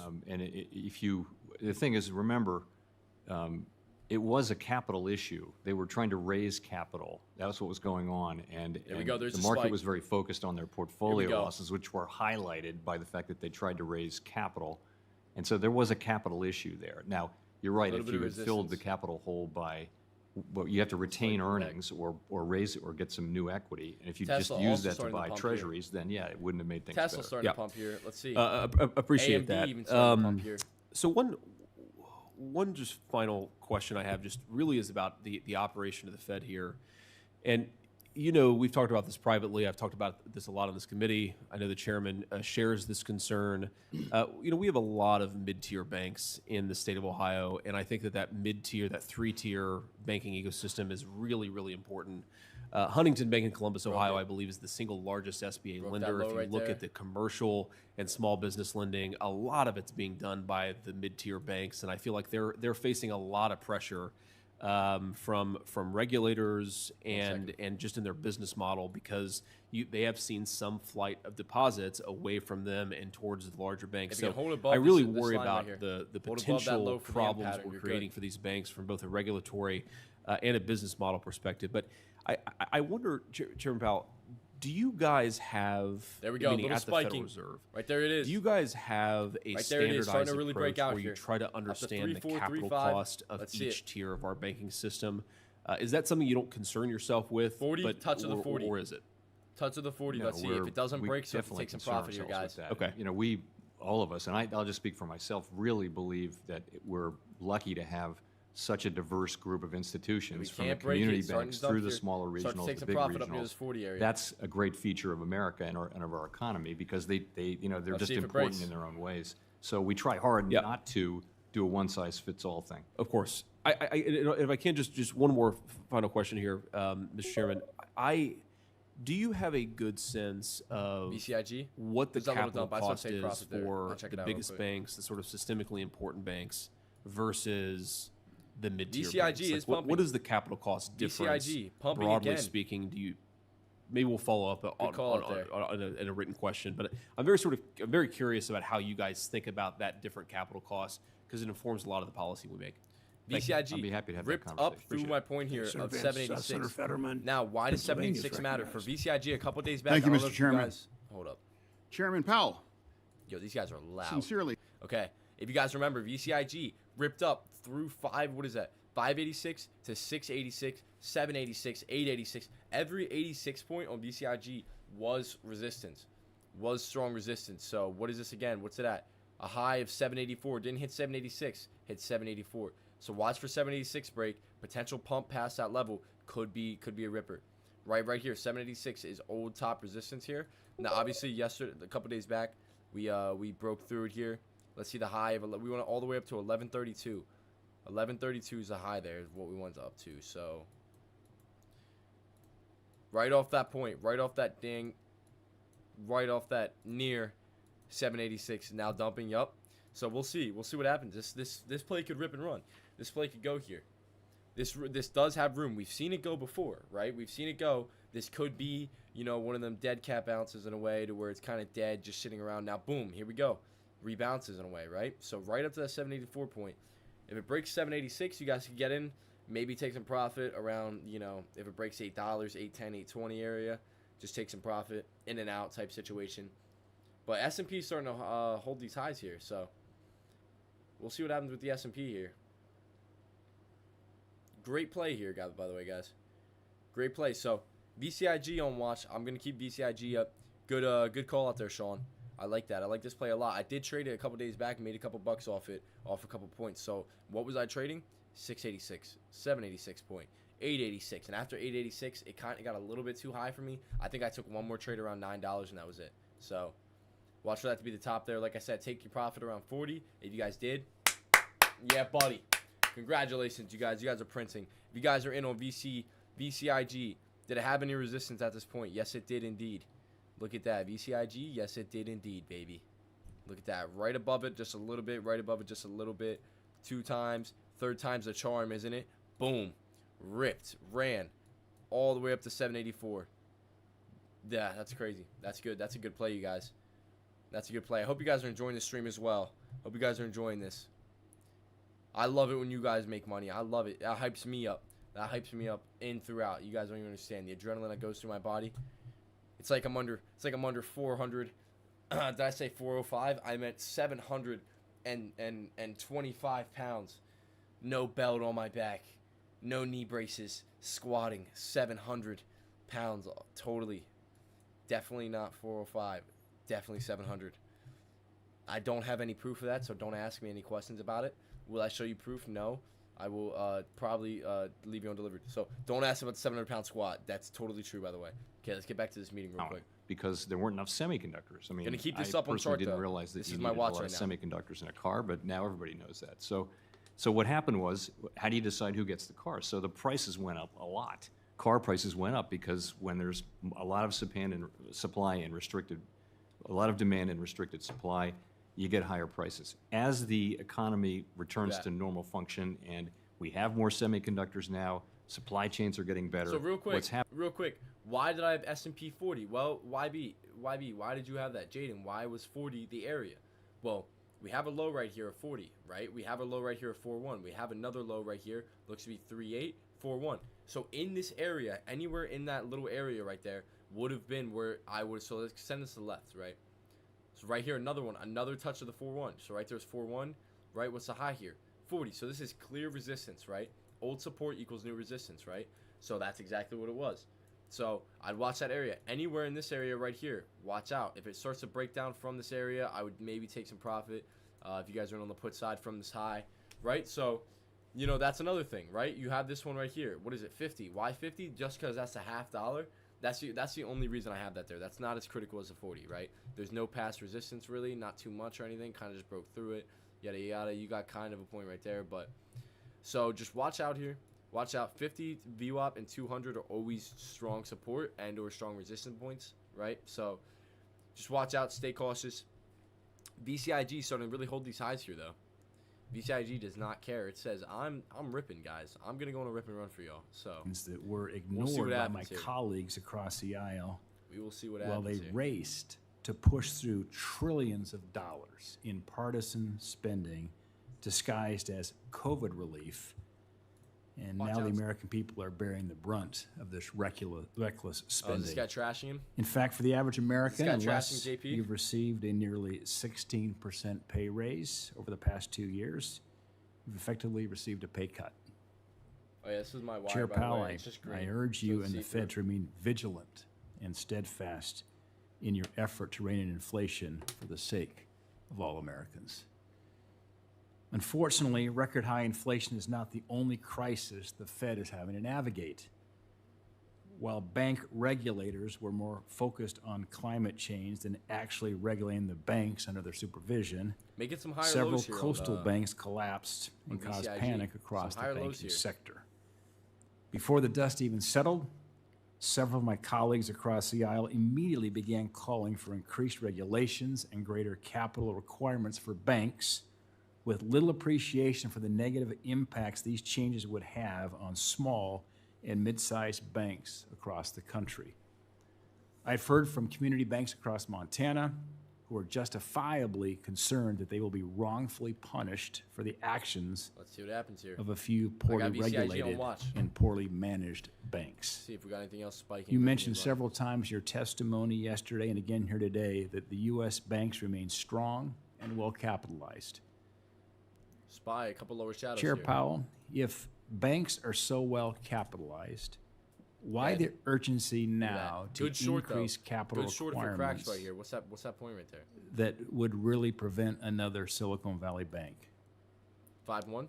Well, let me say first that Could be a good short. I think good we don't shorting have a final opportunity for you proposal guys. to talk about yet. When we do, we'll be able to talk much more specifically about it. But Nothing crazy. Nothing crazy going on. for community banks and banks, any banks under $100 billion, this is I don't think they're going to be part of this proposal. So we're really talking about principally the very largest banks, the You guys have any G-SIBs, stocks you want me to check out? and to a lesser extent, You guys have anything you want me to check out? the Let me banks, the regionals, and then Here's the an banks overall, between look at that. 100 and 250. Perfect And W yes, the pattern. right question. We, Like I said, perfect W pattern. the right question there. is Perfect more M capital pattern the right there. answer? And we'll be These addressing patterns are that. perfect. We'll be making a proposal. We'll be soliciting public comment on that. Little test for you guys. I'm well here. aware that there's a trade-off here. More capital means more stable banks. It means stronger banks, but there's also a trade-off there. And with capital, you've got to make a judgment about where you draw that line. Yeah, and to that point, increasing the capital requirements could in turn decrease lending. Will the impact this have on small businesses who may not be able to get a loan be taken into account before you finalize a proposal? Potential another low shot. Yes, I mean, the thing is, stronger capital means banks will be able to continue to lend during difficult times too, right? So that's why we do it, is for those stressful times. But it is a judgment call, and there's a lot of science and arithmetic that goes into it. But ultimately, deciding how high to go is a challenging question, and we're going to be making a proposal, and I'll S&P could have a personally be rip right listening now. carefully S&P could start to really break out to the comments. if it can break 435 You here. alluded to There it is. focus more on the G-SIBs. Break a 435. And Could really trying to start to break out spare here. the smaller banks perhaps from the impact. And I realize the proposal is still being developed, is not finally baked yet. But are you prepared to commit to sparing the smaller community banks from changes the Fed might propose Look at on that capital resistance, dude. requirements? I put that the second it was about to hit. Let me say, Let's see if it can break My it. understanding is that the proposal doesn't affect banks I under put that 100 right billion, before it and hit, I would guys. have You guys see on the serious screen. questions That was as to why perfect. it would, and particularly most community That was banks, perfect. for example, in your state, are much smaller than 100 billion, and I don't know why we would be looking at their capital. They're generally quite well capitalized. Boom, baby. Great, thank you. I'm going to turn on inflation back to that earlier statement. I appreciate green would be good here. the wait-and-see approach the FMOC took at its most recent meeting. But as I noted in my remarks, inflation does remain stubbornly high, particularly in the Mountain West, and labor markets remain as tight as we've ever seen. It was noted, however, that the committee is poised to continue raising rates later this Red to year. green My would be final good here question, for S&P. could you expand just a bit more on your outlook for the rest of the year and speak to your continued commitment to do whatever is necessary to bring inflation back to your 2% target? Yes, so I think if you look at the committee's forecasts, and mine are very similar, we expect modest growth going forward, growth in the below the sort of longer run growth rate of the United States economy, which is around 2% or a little bit less, growth lower than that. And we expect the labor market to continue to gradually AMD cool off. slowly making its way down. And with that, there's an AMD does expectation not that have much inflation more will room to continue to fall, move down has later room this just year. around the And if 110, things happen that 110.50 are area. sort of broadly in keeping Right with there it that, is, though. S&P starting to break that. the strong starting to majority break of the that committee resistance. There it is. believes that it will be appropriate to Little raise spike here. the federal funds Had all rate these again lower once or shadows that twice could make this by have- the end of the this year. A could have strong been the majority reason it came started down to on spike a little twice bit. between now and the end of the year. So I think the data will tell us. So JP's not really saying too much. He's just chilling out. I'll put him back on to the second. But right now, just looking at penny stock wise, I don't see much. I see VCIG. VCIG had the potential to spike back up past the 786 mark, start to rip and run, has room all the way up to $11 now, right? Past that. Now, what does that mean? Here we go. S&P as well, starting to spike a little bit. AMD starting to really dump here. AMD has room all the way down to 1050. Why 1050? Well, that's the next gap to fill, right? Right in that area. So let's take a look. Let's take a little look here. So AMD, right around here. What's this area? High of, okay, my fault. 111, excuse me, 111 is the point it has to fill, right around that area. If it can hit it, another 40 cents, it can really start to, chop around. If we'll start breaking through these areas, has room all the way down to 102. Now the $100 area, I feel like it's going to be a big support spot. So if it really gets down to $100, that might start taking a couple trades there. VCID is starting to sell off here. VCIG really starting to sell off. We had another top gainer. I'm just always taking a look at it, just taking a peek. Nothing crazy. Nice shelf forming though on AGLE. Nice shelf forming. So, like I said, nothing crazy. I had a couple penny stocks on watch, but they all kind of died off. LCFY, amazing short. Amazing short after a hold. If you guys got any of this play, you guys are printing right now. You guys are printing on this, you. What? Look at that. All the way down to $7. I took a trade on this one up at $18, wrote it out to basically $21, $22. Let me see real quick. Yep, $21, $18.87 to $20.94. That was my trade on it. In and out. It was like maybe a minute and a half pre-market, and I've been chilling since. So with the S&P kind of just sitting flat right now, the only calls, I made 2 call-outs. I made the M pattern call-out and the W pattern call-out, right?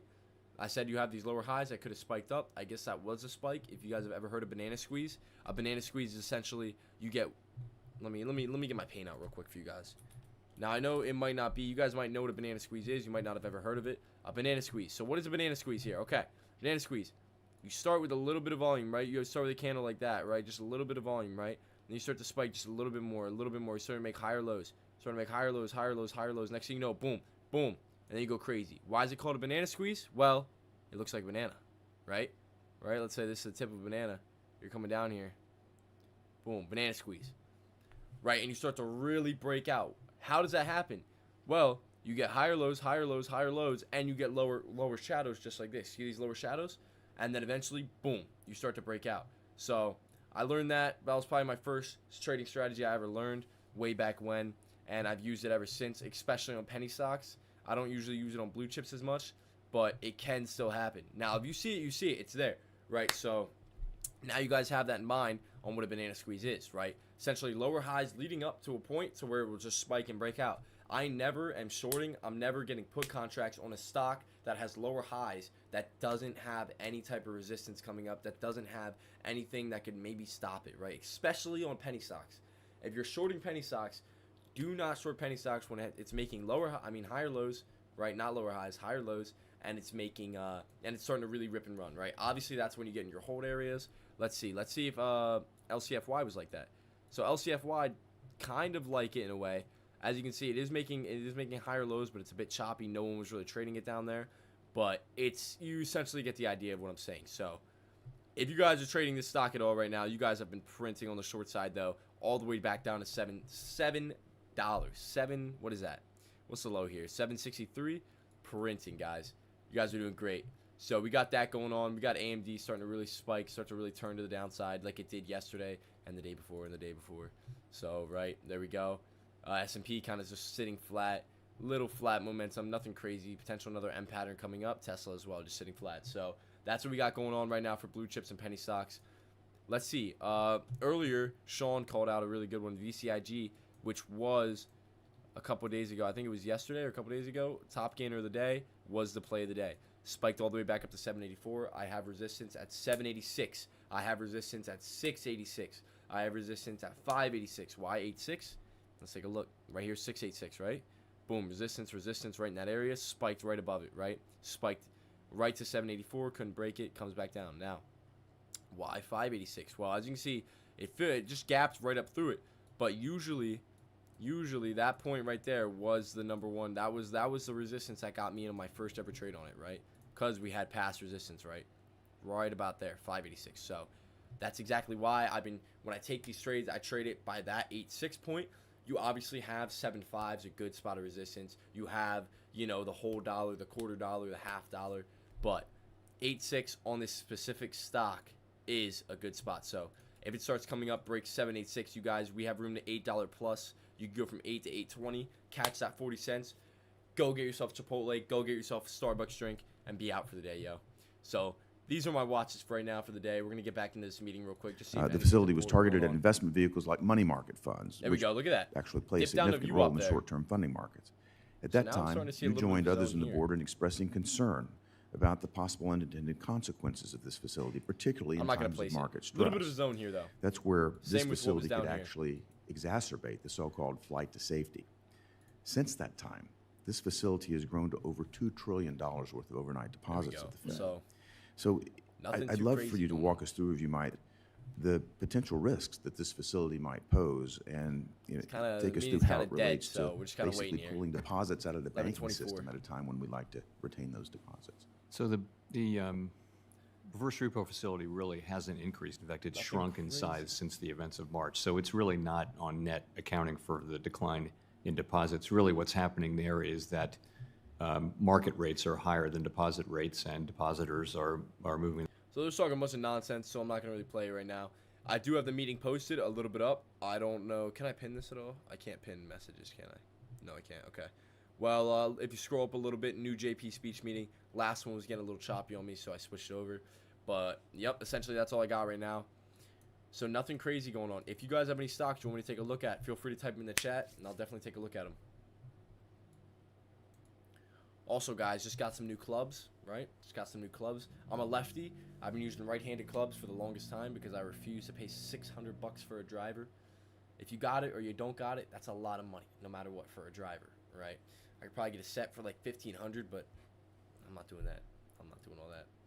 So I got myself a nice set though, right? Got a couple. I think some Callaway Cloud. I think I took a picture of it. Hold on. I wonder if I can show you guys. But let me see. Let's see what's happening here.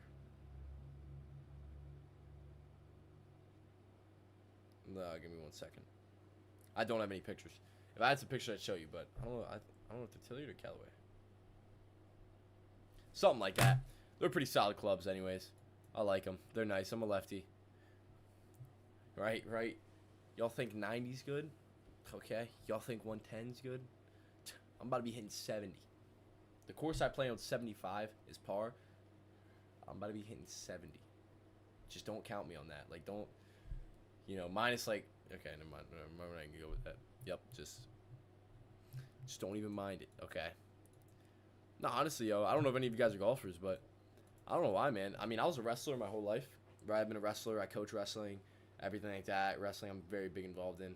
But, I don't know, man. Golf, I think golf's my calling, right? You get to enjoy a stogie.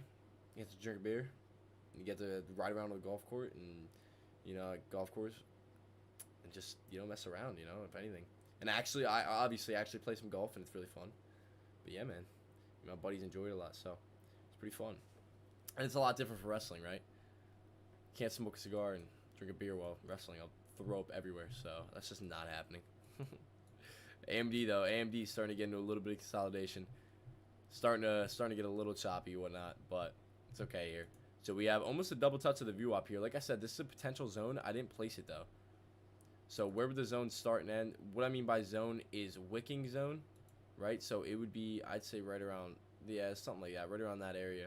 And it seems like it would end right around there, but I'm going to say the view up, where it touched the view up. So just in that area would be a really good wicking zone or whatnot. So if you guys, once again, I'll say it again, if you guys have any stocks you want me to take a look at, feel free to type in the chat. I don't see any penny stocks dripping and running.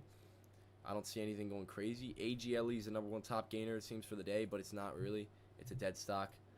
You got Pixie right behind it. Pixie had its rip and run, had its play, but now it's just dead. Right, let's see if AGLE was a good short. Did it happen yet? No, not really. Building that shelf. Building that shelf for you guys. If you guys have shorts available, who has shorts available in AGLE? Who has shorts available? I'm not seeing any. I don't know about on IB. I trade with IBKR. I'm not seeing anything over there. So if you guys are getting ready to short this stock, it's not a bad play. Let's take a look here. Potential M pattern as well. Look at this. You got your high, little dump down, a little bit of a lower high, dumping back down. If you break view up, you're good to go. Look at what happened. High, came down, lower high, really started to dump. Now, of course, this is because one of the speakers started to really press JP and really started to say essentially, just he started to really hammer him. What would my game plan be for AMD? Honestly, don't go against the grain. If you really want to get involved in AMD, it's definitely going to be the put side. I'd take some next week expiration contracts or something if you just want to get involved, some cheaper ones, and hold them, right? Or if you're looking for a quick scalp, wait for this consolidation to end, right? So as you can see, we're definitely consolidating here. We're making lower highs. We're really starting to get in there. So I say we do have a breakout to the downside. Once the S&P starts to tumble, once Tesla starts to tumble, AMD is going to really start to rip and run to the downside. So let's take a quick look here. Look at this. Look at this here. So it had a really nice bottom out, I guess you could say. What is that? That's like an embedding right there. Look at that. Perfect bottom. And then boom, it's starting to break it. So it's touching the 200 on the 4 hour. So you just got to be careful with that. Just watch that, make sure it doesn't wick on you. But there's not too much more room here on AMD. So you do have room down to $11. You have about another 38 cents. If you break that, then you're starting to go back down to like, oh, let's see here. You break $11. You start breaking that. You'll come all the way down. You have the gap to fill right down to, it seems to be 108.50. Right around the 108.50. 108.79, 108.50 area. You break through that, you're just going to keep, you just got more and more support. So just be cautious. You do have a couple more pennies, though, to go. Right here's the 200. Where's the 200 at exactly? 111.18 on the 4 hours. So you can mark that if you want. Now, why do I use the 200, you may ask? Because the 200 is always some type of support or resistance, right? So I use it as if, let's say the S&P is coming up, right? On the 1 minute, it touches the 50, right, as resistance. And on the 5 minute, it touches the 200. It's probably going to reverse in this area. And it's happened time and time again. That's why I keep it, right? I don't fill my charts with a bunch of nonsense and shenanigans or whatnot, because I'm not going to be using, let's take the Fibonacci retracement and place it at the 30 EMA and then take that and we're going to trade based off that price point and then get into a zone here of yada yada yada and whatnot. I trade based off what's going on, right? I say, okay, what's this? Okay, an M pattern, that's perfect M pattern coming up, broke the low here, started to really dump. W pattern, why is this W pattern? Well, it came down, made a lower high, right? Now here's a higher low, right? Boom, spiked down, came up, higher low right here, really started to break out, right? So you can have banana squeezes, right? If you guys haven't heard of that, I explained it a little bit earlier in the stream. You could probably scroll back while the stream's still on. Now, what happened here? Why is this a good M pattern potentially? Well, it would have been great if around this area right here, around 1124, it started to really dump down. But essentially, you hit a high, you came down, you hit a lower high, now you're coming back down. Now we're starting to chop a little bit, so it might not play out the best. If I was in any M pattern, if I was trading this based off just the M pattern, I would get out of my position or whatnot, just because it's not really working out the best. But essentially, it's just that. High, lower high, high for W and M's. It's very simple, very, very, very simple setups, right? Nothing crazy. 200 view up and the 50. As you can see, view up is, the 50, is resistance right now. Now if it breaks through it, yada, yada, yada, you got that. Now the view op's holding up is really good support right now as well. So, yep. So AMD, nice spike here. AMD starting to get a little bit of a spikeage here. Let's see what happens. Broke the channel here to the top side, so just be cautious. Now AMD, like I said, has room down to what seems to be 111.18. It was right around that area. Look at all these lower shadows. Boom, boom, boom, boom, boom. What is that? 1, 2, 3, 4, 5, 6, 7, 8. 8 lower shadows there. 8 lower shadows. Those aren't very direct. Like, that's a very direct lower shadow right there. These ones aren't very direct. That's definitely an upper shadow. It definitely has some upper shadows as well, but after this candle right here would have been the indicator. Right, would have been an indication like, okay, this might break out to the top side. Let's not get crazy. So that's where I'm at right now. S&P is starting to really take off a little bit. I wonder if JP had anything to do with that real quick. Let's see. Get closer and closer to what we believe will be our it's uncertain, but we think our destination is. We've slowed down a little further. So we're trying to avoid. Anyone know if he said anything? Of going too Anyone far. know if he said anything crazy? That's all it is. It's and as you can see. As long as he's talking, he does matter, right? So, and I know it sounds crazy or whatnot, but, oh, why listen to the old man talk and trade off that? Well, if he says something critical that's unexpected, right, obviously, again and again, time and time again, you're going to hear that, oh, we want to get down to our 2% goal, yada, yada, yada. But if he says something unexpected, it could affect the market rather heavy and the S&P. And you don't want to be in a trade. Let's say you're in calls, and he goes, hey, guys, so... actually, data just came in. Someone hits him and is like, actually, data came in. We're still at 6% inflation, not 4%. Why are you saying 4% or something? Like, let's just say something crazy like that would happen. And he's like, oh, well, we didn't really check the numbers, but we assumed we were at 4. Boom. I'm telling you the market's going to tank a couple dollars, or not a couple dollars, but definitely tank, right? So that's just my perspective of it. It does still matter. It does matter when he's talking or whatnot. When he stops talking, we'll see, right? We're kind of in some chop right now, but you can trade this chop based off patterns, right? We've seen these patterns time and time again. So, I'll say one more time, if you guys, I got a couple of viewers here. So, if you guys are not subscribed, make sure to subscribe. At 100 subscribers, I'm doing a giveaway at and/or around $500 or whatever the thing is. I'm gonna be giving away. So, give me some suggestions too. I don't have a set thing yet on what I'm giving away. Maybe it'll be some trade caps subscriptions. Maybe it'll be, maybe it'll be, I have no idea. So I'm still thinking. Maybe it'll be a stream deck, right? Maybe I'll get someone a dirt bike or something. I don't know. Whatever you guys are feeling. Just make sure to subscribe, guys. But so S&P right now. So we're making lower highs. We're making lower high, lower high, lower high, right off this point. So we've been making lower highs. Seems to be all day since our top. So let's see here. Let's see what's going on here. So let's see if we can make a trend line here. We almost can. Something like that is what I'm seeing. This auto support and auto resistance line is still holding up rather well. Now, as you can see right here, boom, look at that.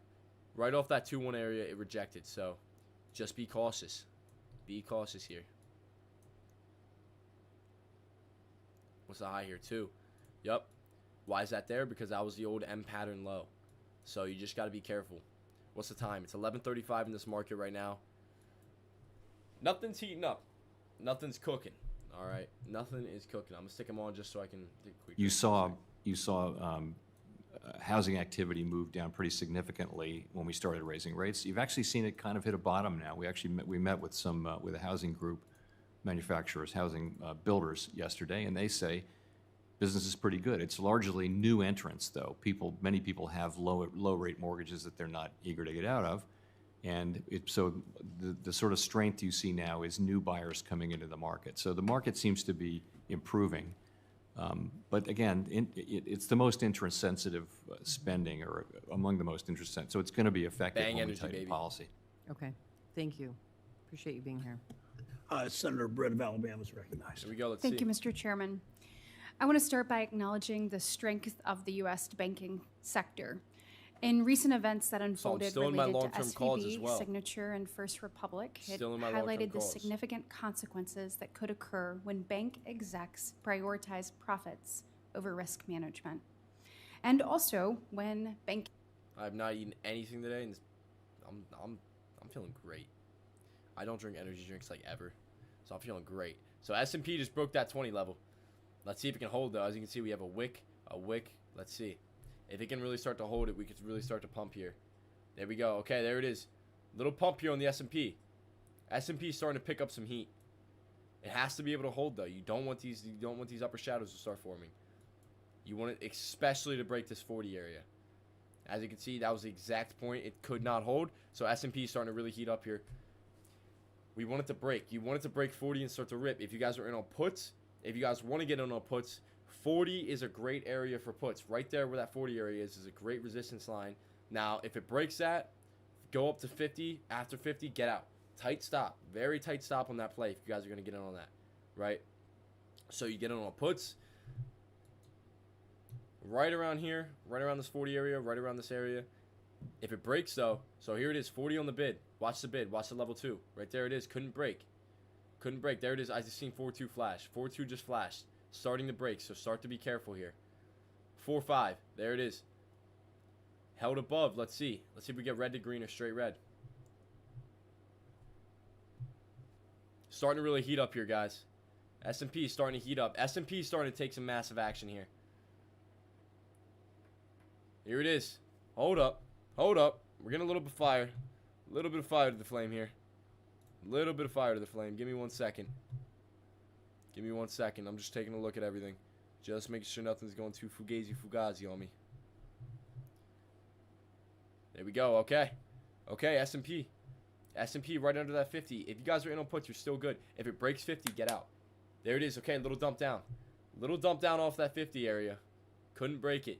Why 50? 50 is a natural psychological resistance point. It always is. I know you guys know that. You got the $quarter, the whole dollar, the half dollar.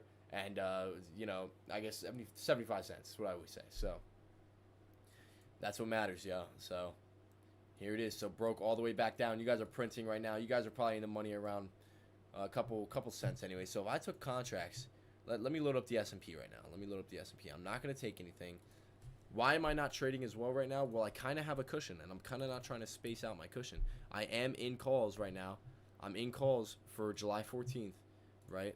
Expiration, if we get another pump all the way up to 445, 446.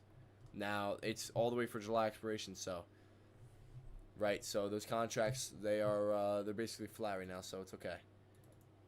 I'm in around. I'm down a little bit only because I'm in at my break even is I think 430, 436 area. Yesterday I was essentially break even. But I don't mind it. If we get one more pump before July, I'll be fine with it. If we don't, I'll trade it. And I've already made up, obviously, the capital back. So if I were to have traded the same day expirations, 435 contracts, they're around $50 right now. Mental trade right now, 435 put contracts. If I were to have taken them, they're around $50 right now. So just note that, guys. Now, me personally, I always trade next day expiration because it's less volatile for one. Theta does not eat me up. Does not eat me up like crazy or anything. So I'm not really worried about Theta as much, right? Does still eat, but not as much. Here we go, S&P. S&P starting to touch it. Let's see if S&P can start to break out here past 50. But yeah, so I always trade next day expiration contracts. I never usually same day expiration. Who here is in on calls? Who here is in on puts?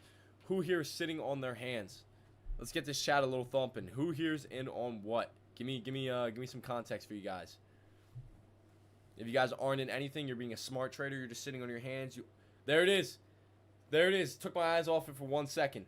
There's that spike on S&P right above that 50 area. You guys got to be cautious here. If you guys are in on puts from this area, if you didn't take your profit down here, I'd start to get out. We're getting a little crazy here.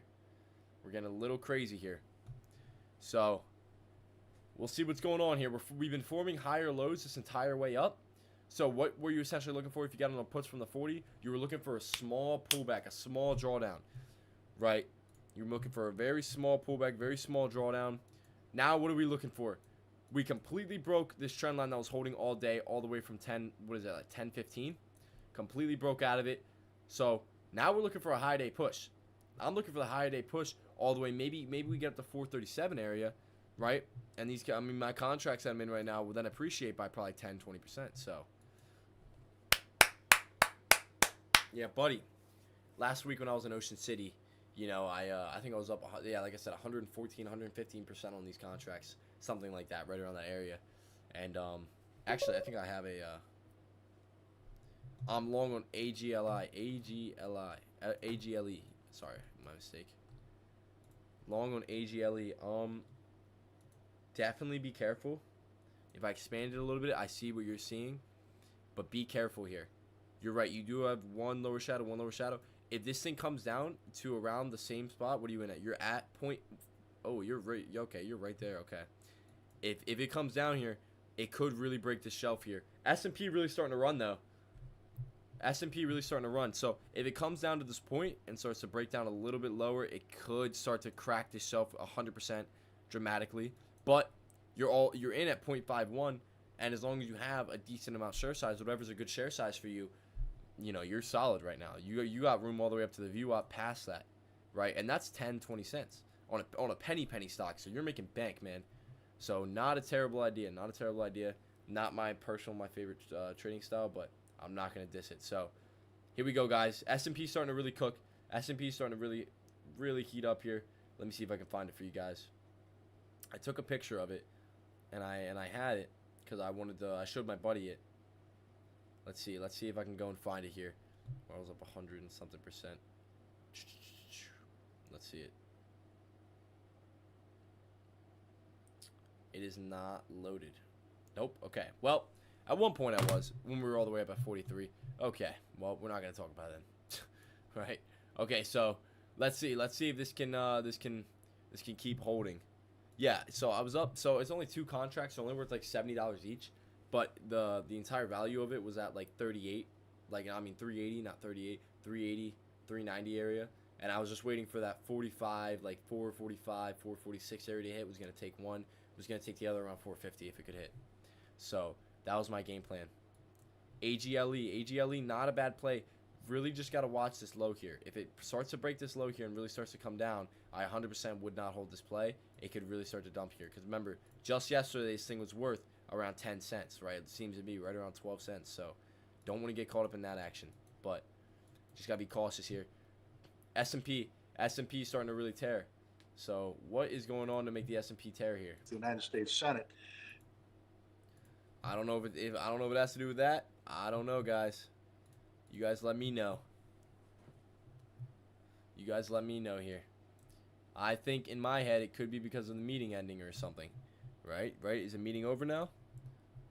Everyone kind of had a snooze fest going on. There are some supply chain issues in this country that have impacts on inflation, as I think that. And rest assured, Unfortunately, we haven't done it in front of the committee. I appreciate you.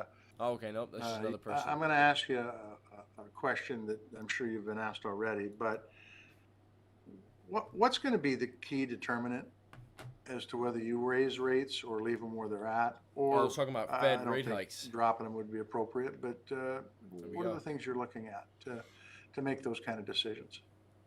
Well, I would say that if we see the economy performing about as we expect, then 2/3 of the committee really thought it would be appropriate to raise rates a couple of times between now and the end of the year. So what do we expect? You guys hear that? We expect continued modest growth. We expect continued gradual cooling off of the labor market, gradual better alignment of supply and demand, and we expect inflation to be improving. And so if all those things happen, we think we're within a couple of rate hikes of the level we need to get to. We want to get to a level where we're confident that inflation he's not saying anything is too bad. and will continue to move, is moving and will continue to move down to 2% over time. That's and not a higher level, that level. So that's why we've slowed down here, as we think we are getting close to that level. Okay, so let's think out past that. What factors are you going to look at that would determine a lowering in interest rates then? So we don't see that happening anytime soon, and the test for that is that we're confident that inflation is moving back down to our 2% goal. We want to have some confidence.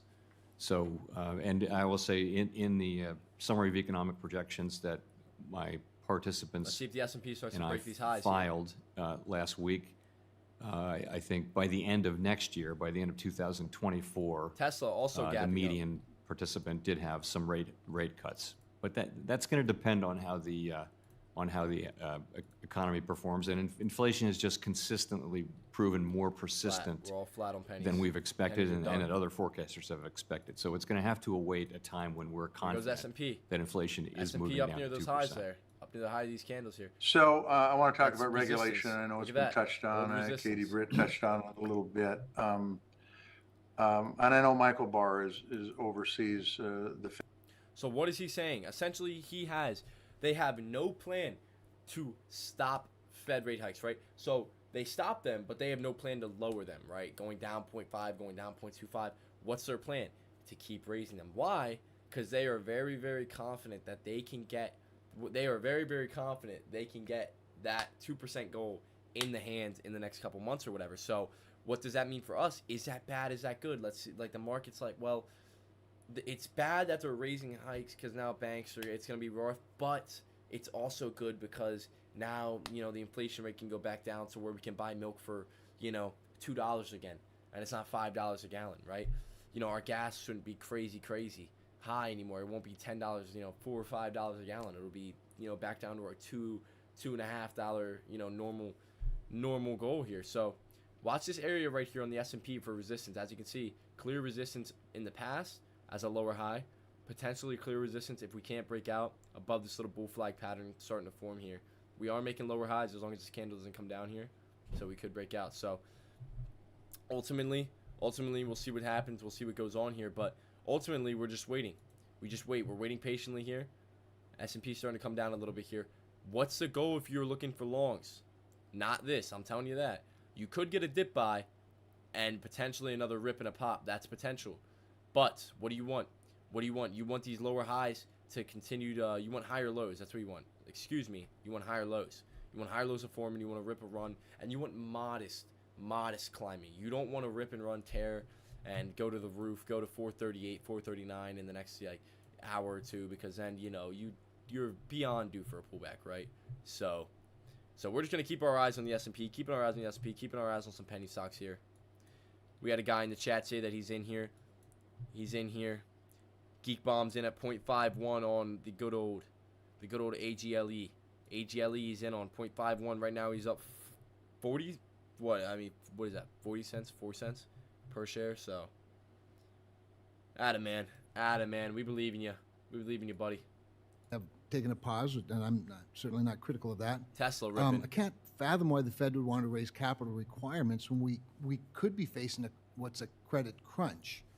And I mean, does that make sense to you that in a potential credit crunch with caused somewhat by higher rates, obviously, somewhat by design, that it doesn't make sense to increase capital requirements for banks and individuals? So I think that's always the trade-off. Just waiting here. Higher capital means more stable, stronger banks that can last through so bigger who's crises in on what? and things like who's that. in on what? I'll say that now. It's continuing because that also means Anyone in on the slightly S&P? less capital being available and higher price of capital. Anyone trading Tesla? And the thing with capital requirements is the answer isn't 0 and it's not 100. You've got to find the right place.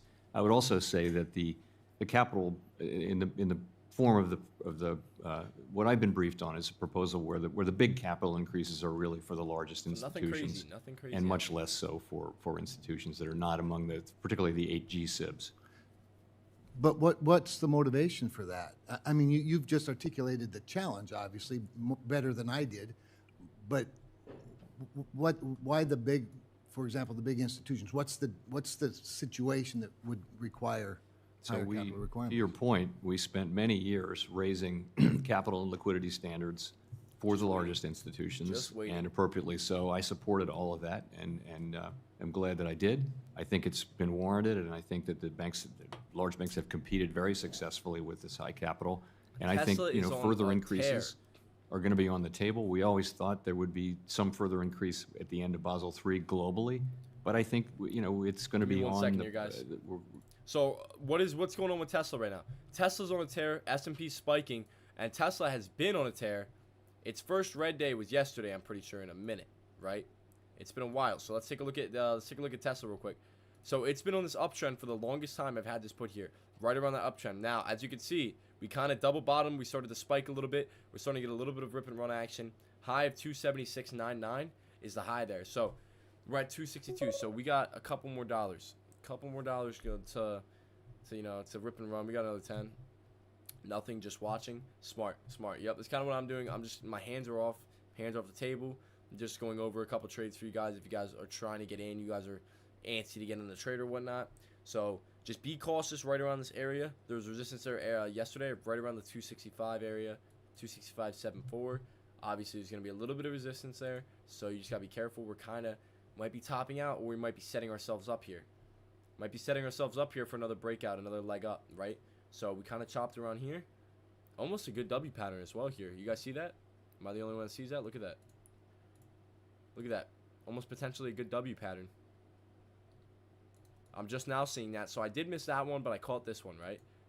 So break to this trend line would have been a good spot. So if any of you guys play trend lines or whatnot, this would have been a good spot to get in. Break of a trend line. Trend line's been holding up for an hour and a half and almost 2 hours now. Starting to really spike, rip, and run on us. So that's kind of what we're doing. That's kind of how we're doing it, right? So that's pretty cool, right? There's a nice, good trade. Starting to come down a little bit here on the S&P. So, hey, if you guys are sitting flat, you guys aren't doing anything. Maybe you guys haven't taken any trades all day. Maybe you guys aren't taking any trades right now. Keeping your hands off. You guys are being smart. Right around lunch hours, right around noon, right? Jerome Powell, he's still speaking. JP, where's that GIF at? Someone type that GIF in chat. The money printer JP. Because I know some of you guys know what I'm talking about. Good old money printer JP over here. Did he print today? Well, it seems as if his opening remarks got him some hype.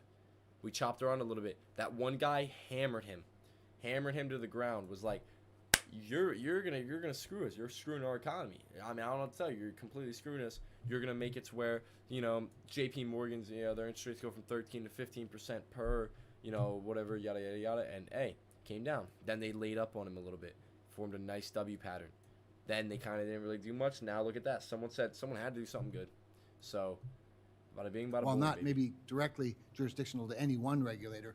As policymakers and regulators together, we should find a better solution. But thank you again for your service and for being here. Thank you, Mr. Chairman. Senator Warren from Massachusetts is recognized. Thank you, Mr. Chairman. So in 2010, Congress passed Dodd-Frank to make banking regulations tougher and to avoid future bank collapses. Yep, right there it is. And very soon after that, bank CEOs started lobbying for weaker rules. Now, Chair Powell, you also lobbied for weaker rules. Old resistance. When President Trump first nominated you as Fed chair in 2017, just be careful around you this area. testified, actually in this very room, I think, that you intended to, quote, consider appropriate ways to ease regulatory burdens for the banks.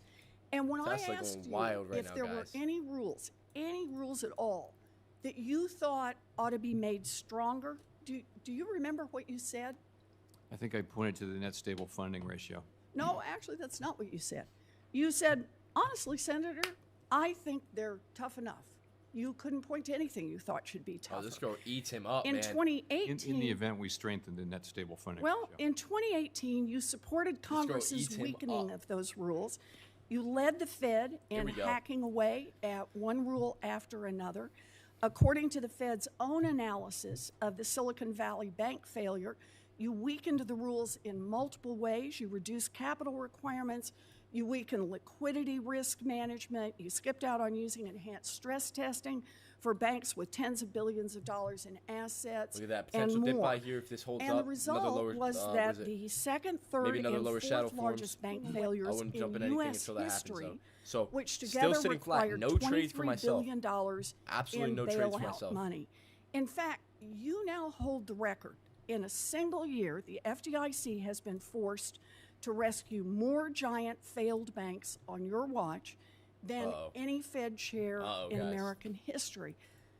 Chair Powell, do you agree with Vice Chair Barr's conclusion that the Fed bears a big share of the responsibility for the failure of SVB? I certainly think that our supervision She's hammered him. Has been shown to have been lax in not being assertive enough. I think that the supervisors saw the right issues but weren't forceful enough in hindsight. And I think that's certainly a fair conclusion. Okay. So those regulations were weakened. Those supervisors were clearly asleep at the switch for more than 5 years under your watch. And I'll just say it again. This is exactly why I opposed your nomination in 2017. The decisions that you made, the votes that you took, and the things that you said caused this mess. And when you were up for reappointment in 2021, I opposed your confirmation because I believed that your continued leadership would be dangerous to our financial system. And the Fed's own report confirms that.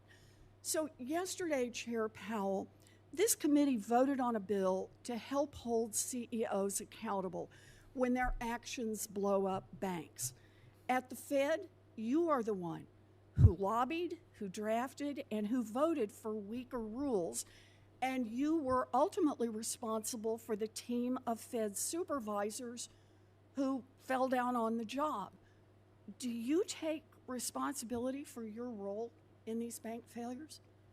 So I think we learned some lessons from the bank failures, and the main responsibility I take is to learn the right lessons from this and to undertake to address them so we don't have a situation like this where we had unexpectedly a large bank fail and spread contagion into the banking system. That's not supposed to happen, and we need to take appropriate steps to make sure it doesn't happen again. Yeah, I think the question of what happened, supervision was at fault. That's both at the board and at the reserve. And are you ultimately responsible for those supervisors? Are you in charge here? Under the law, the vice chair for supervision has Okay, so you take no responsibility on that. I didn't say that. Well, that's what I'm trying to ask. I'm trying to understand what you take responsibility for. I take responsibility for addressing the situation appropriately. That's talking about going forward. That's my focus. It's going forward. Yeah, well, that kind of sounds like not taking responsibility for what you've done in the past. You know, a month ago, we had the CEOs of the banks that exploded in here. And each of them had scooped up huge bonuses, and each of them said they plan to keep every penny of that money.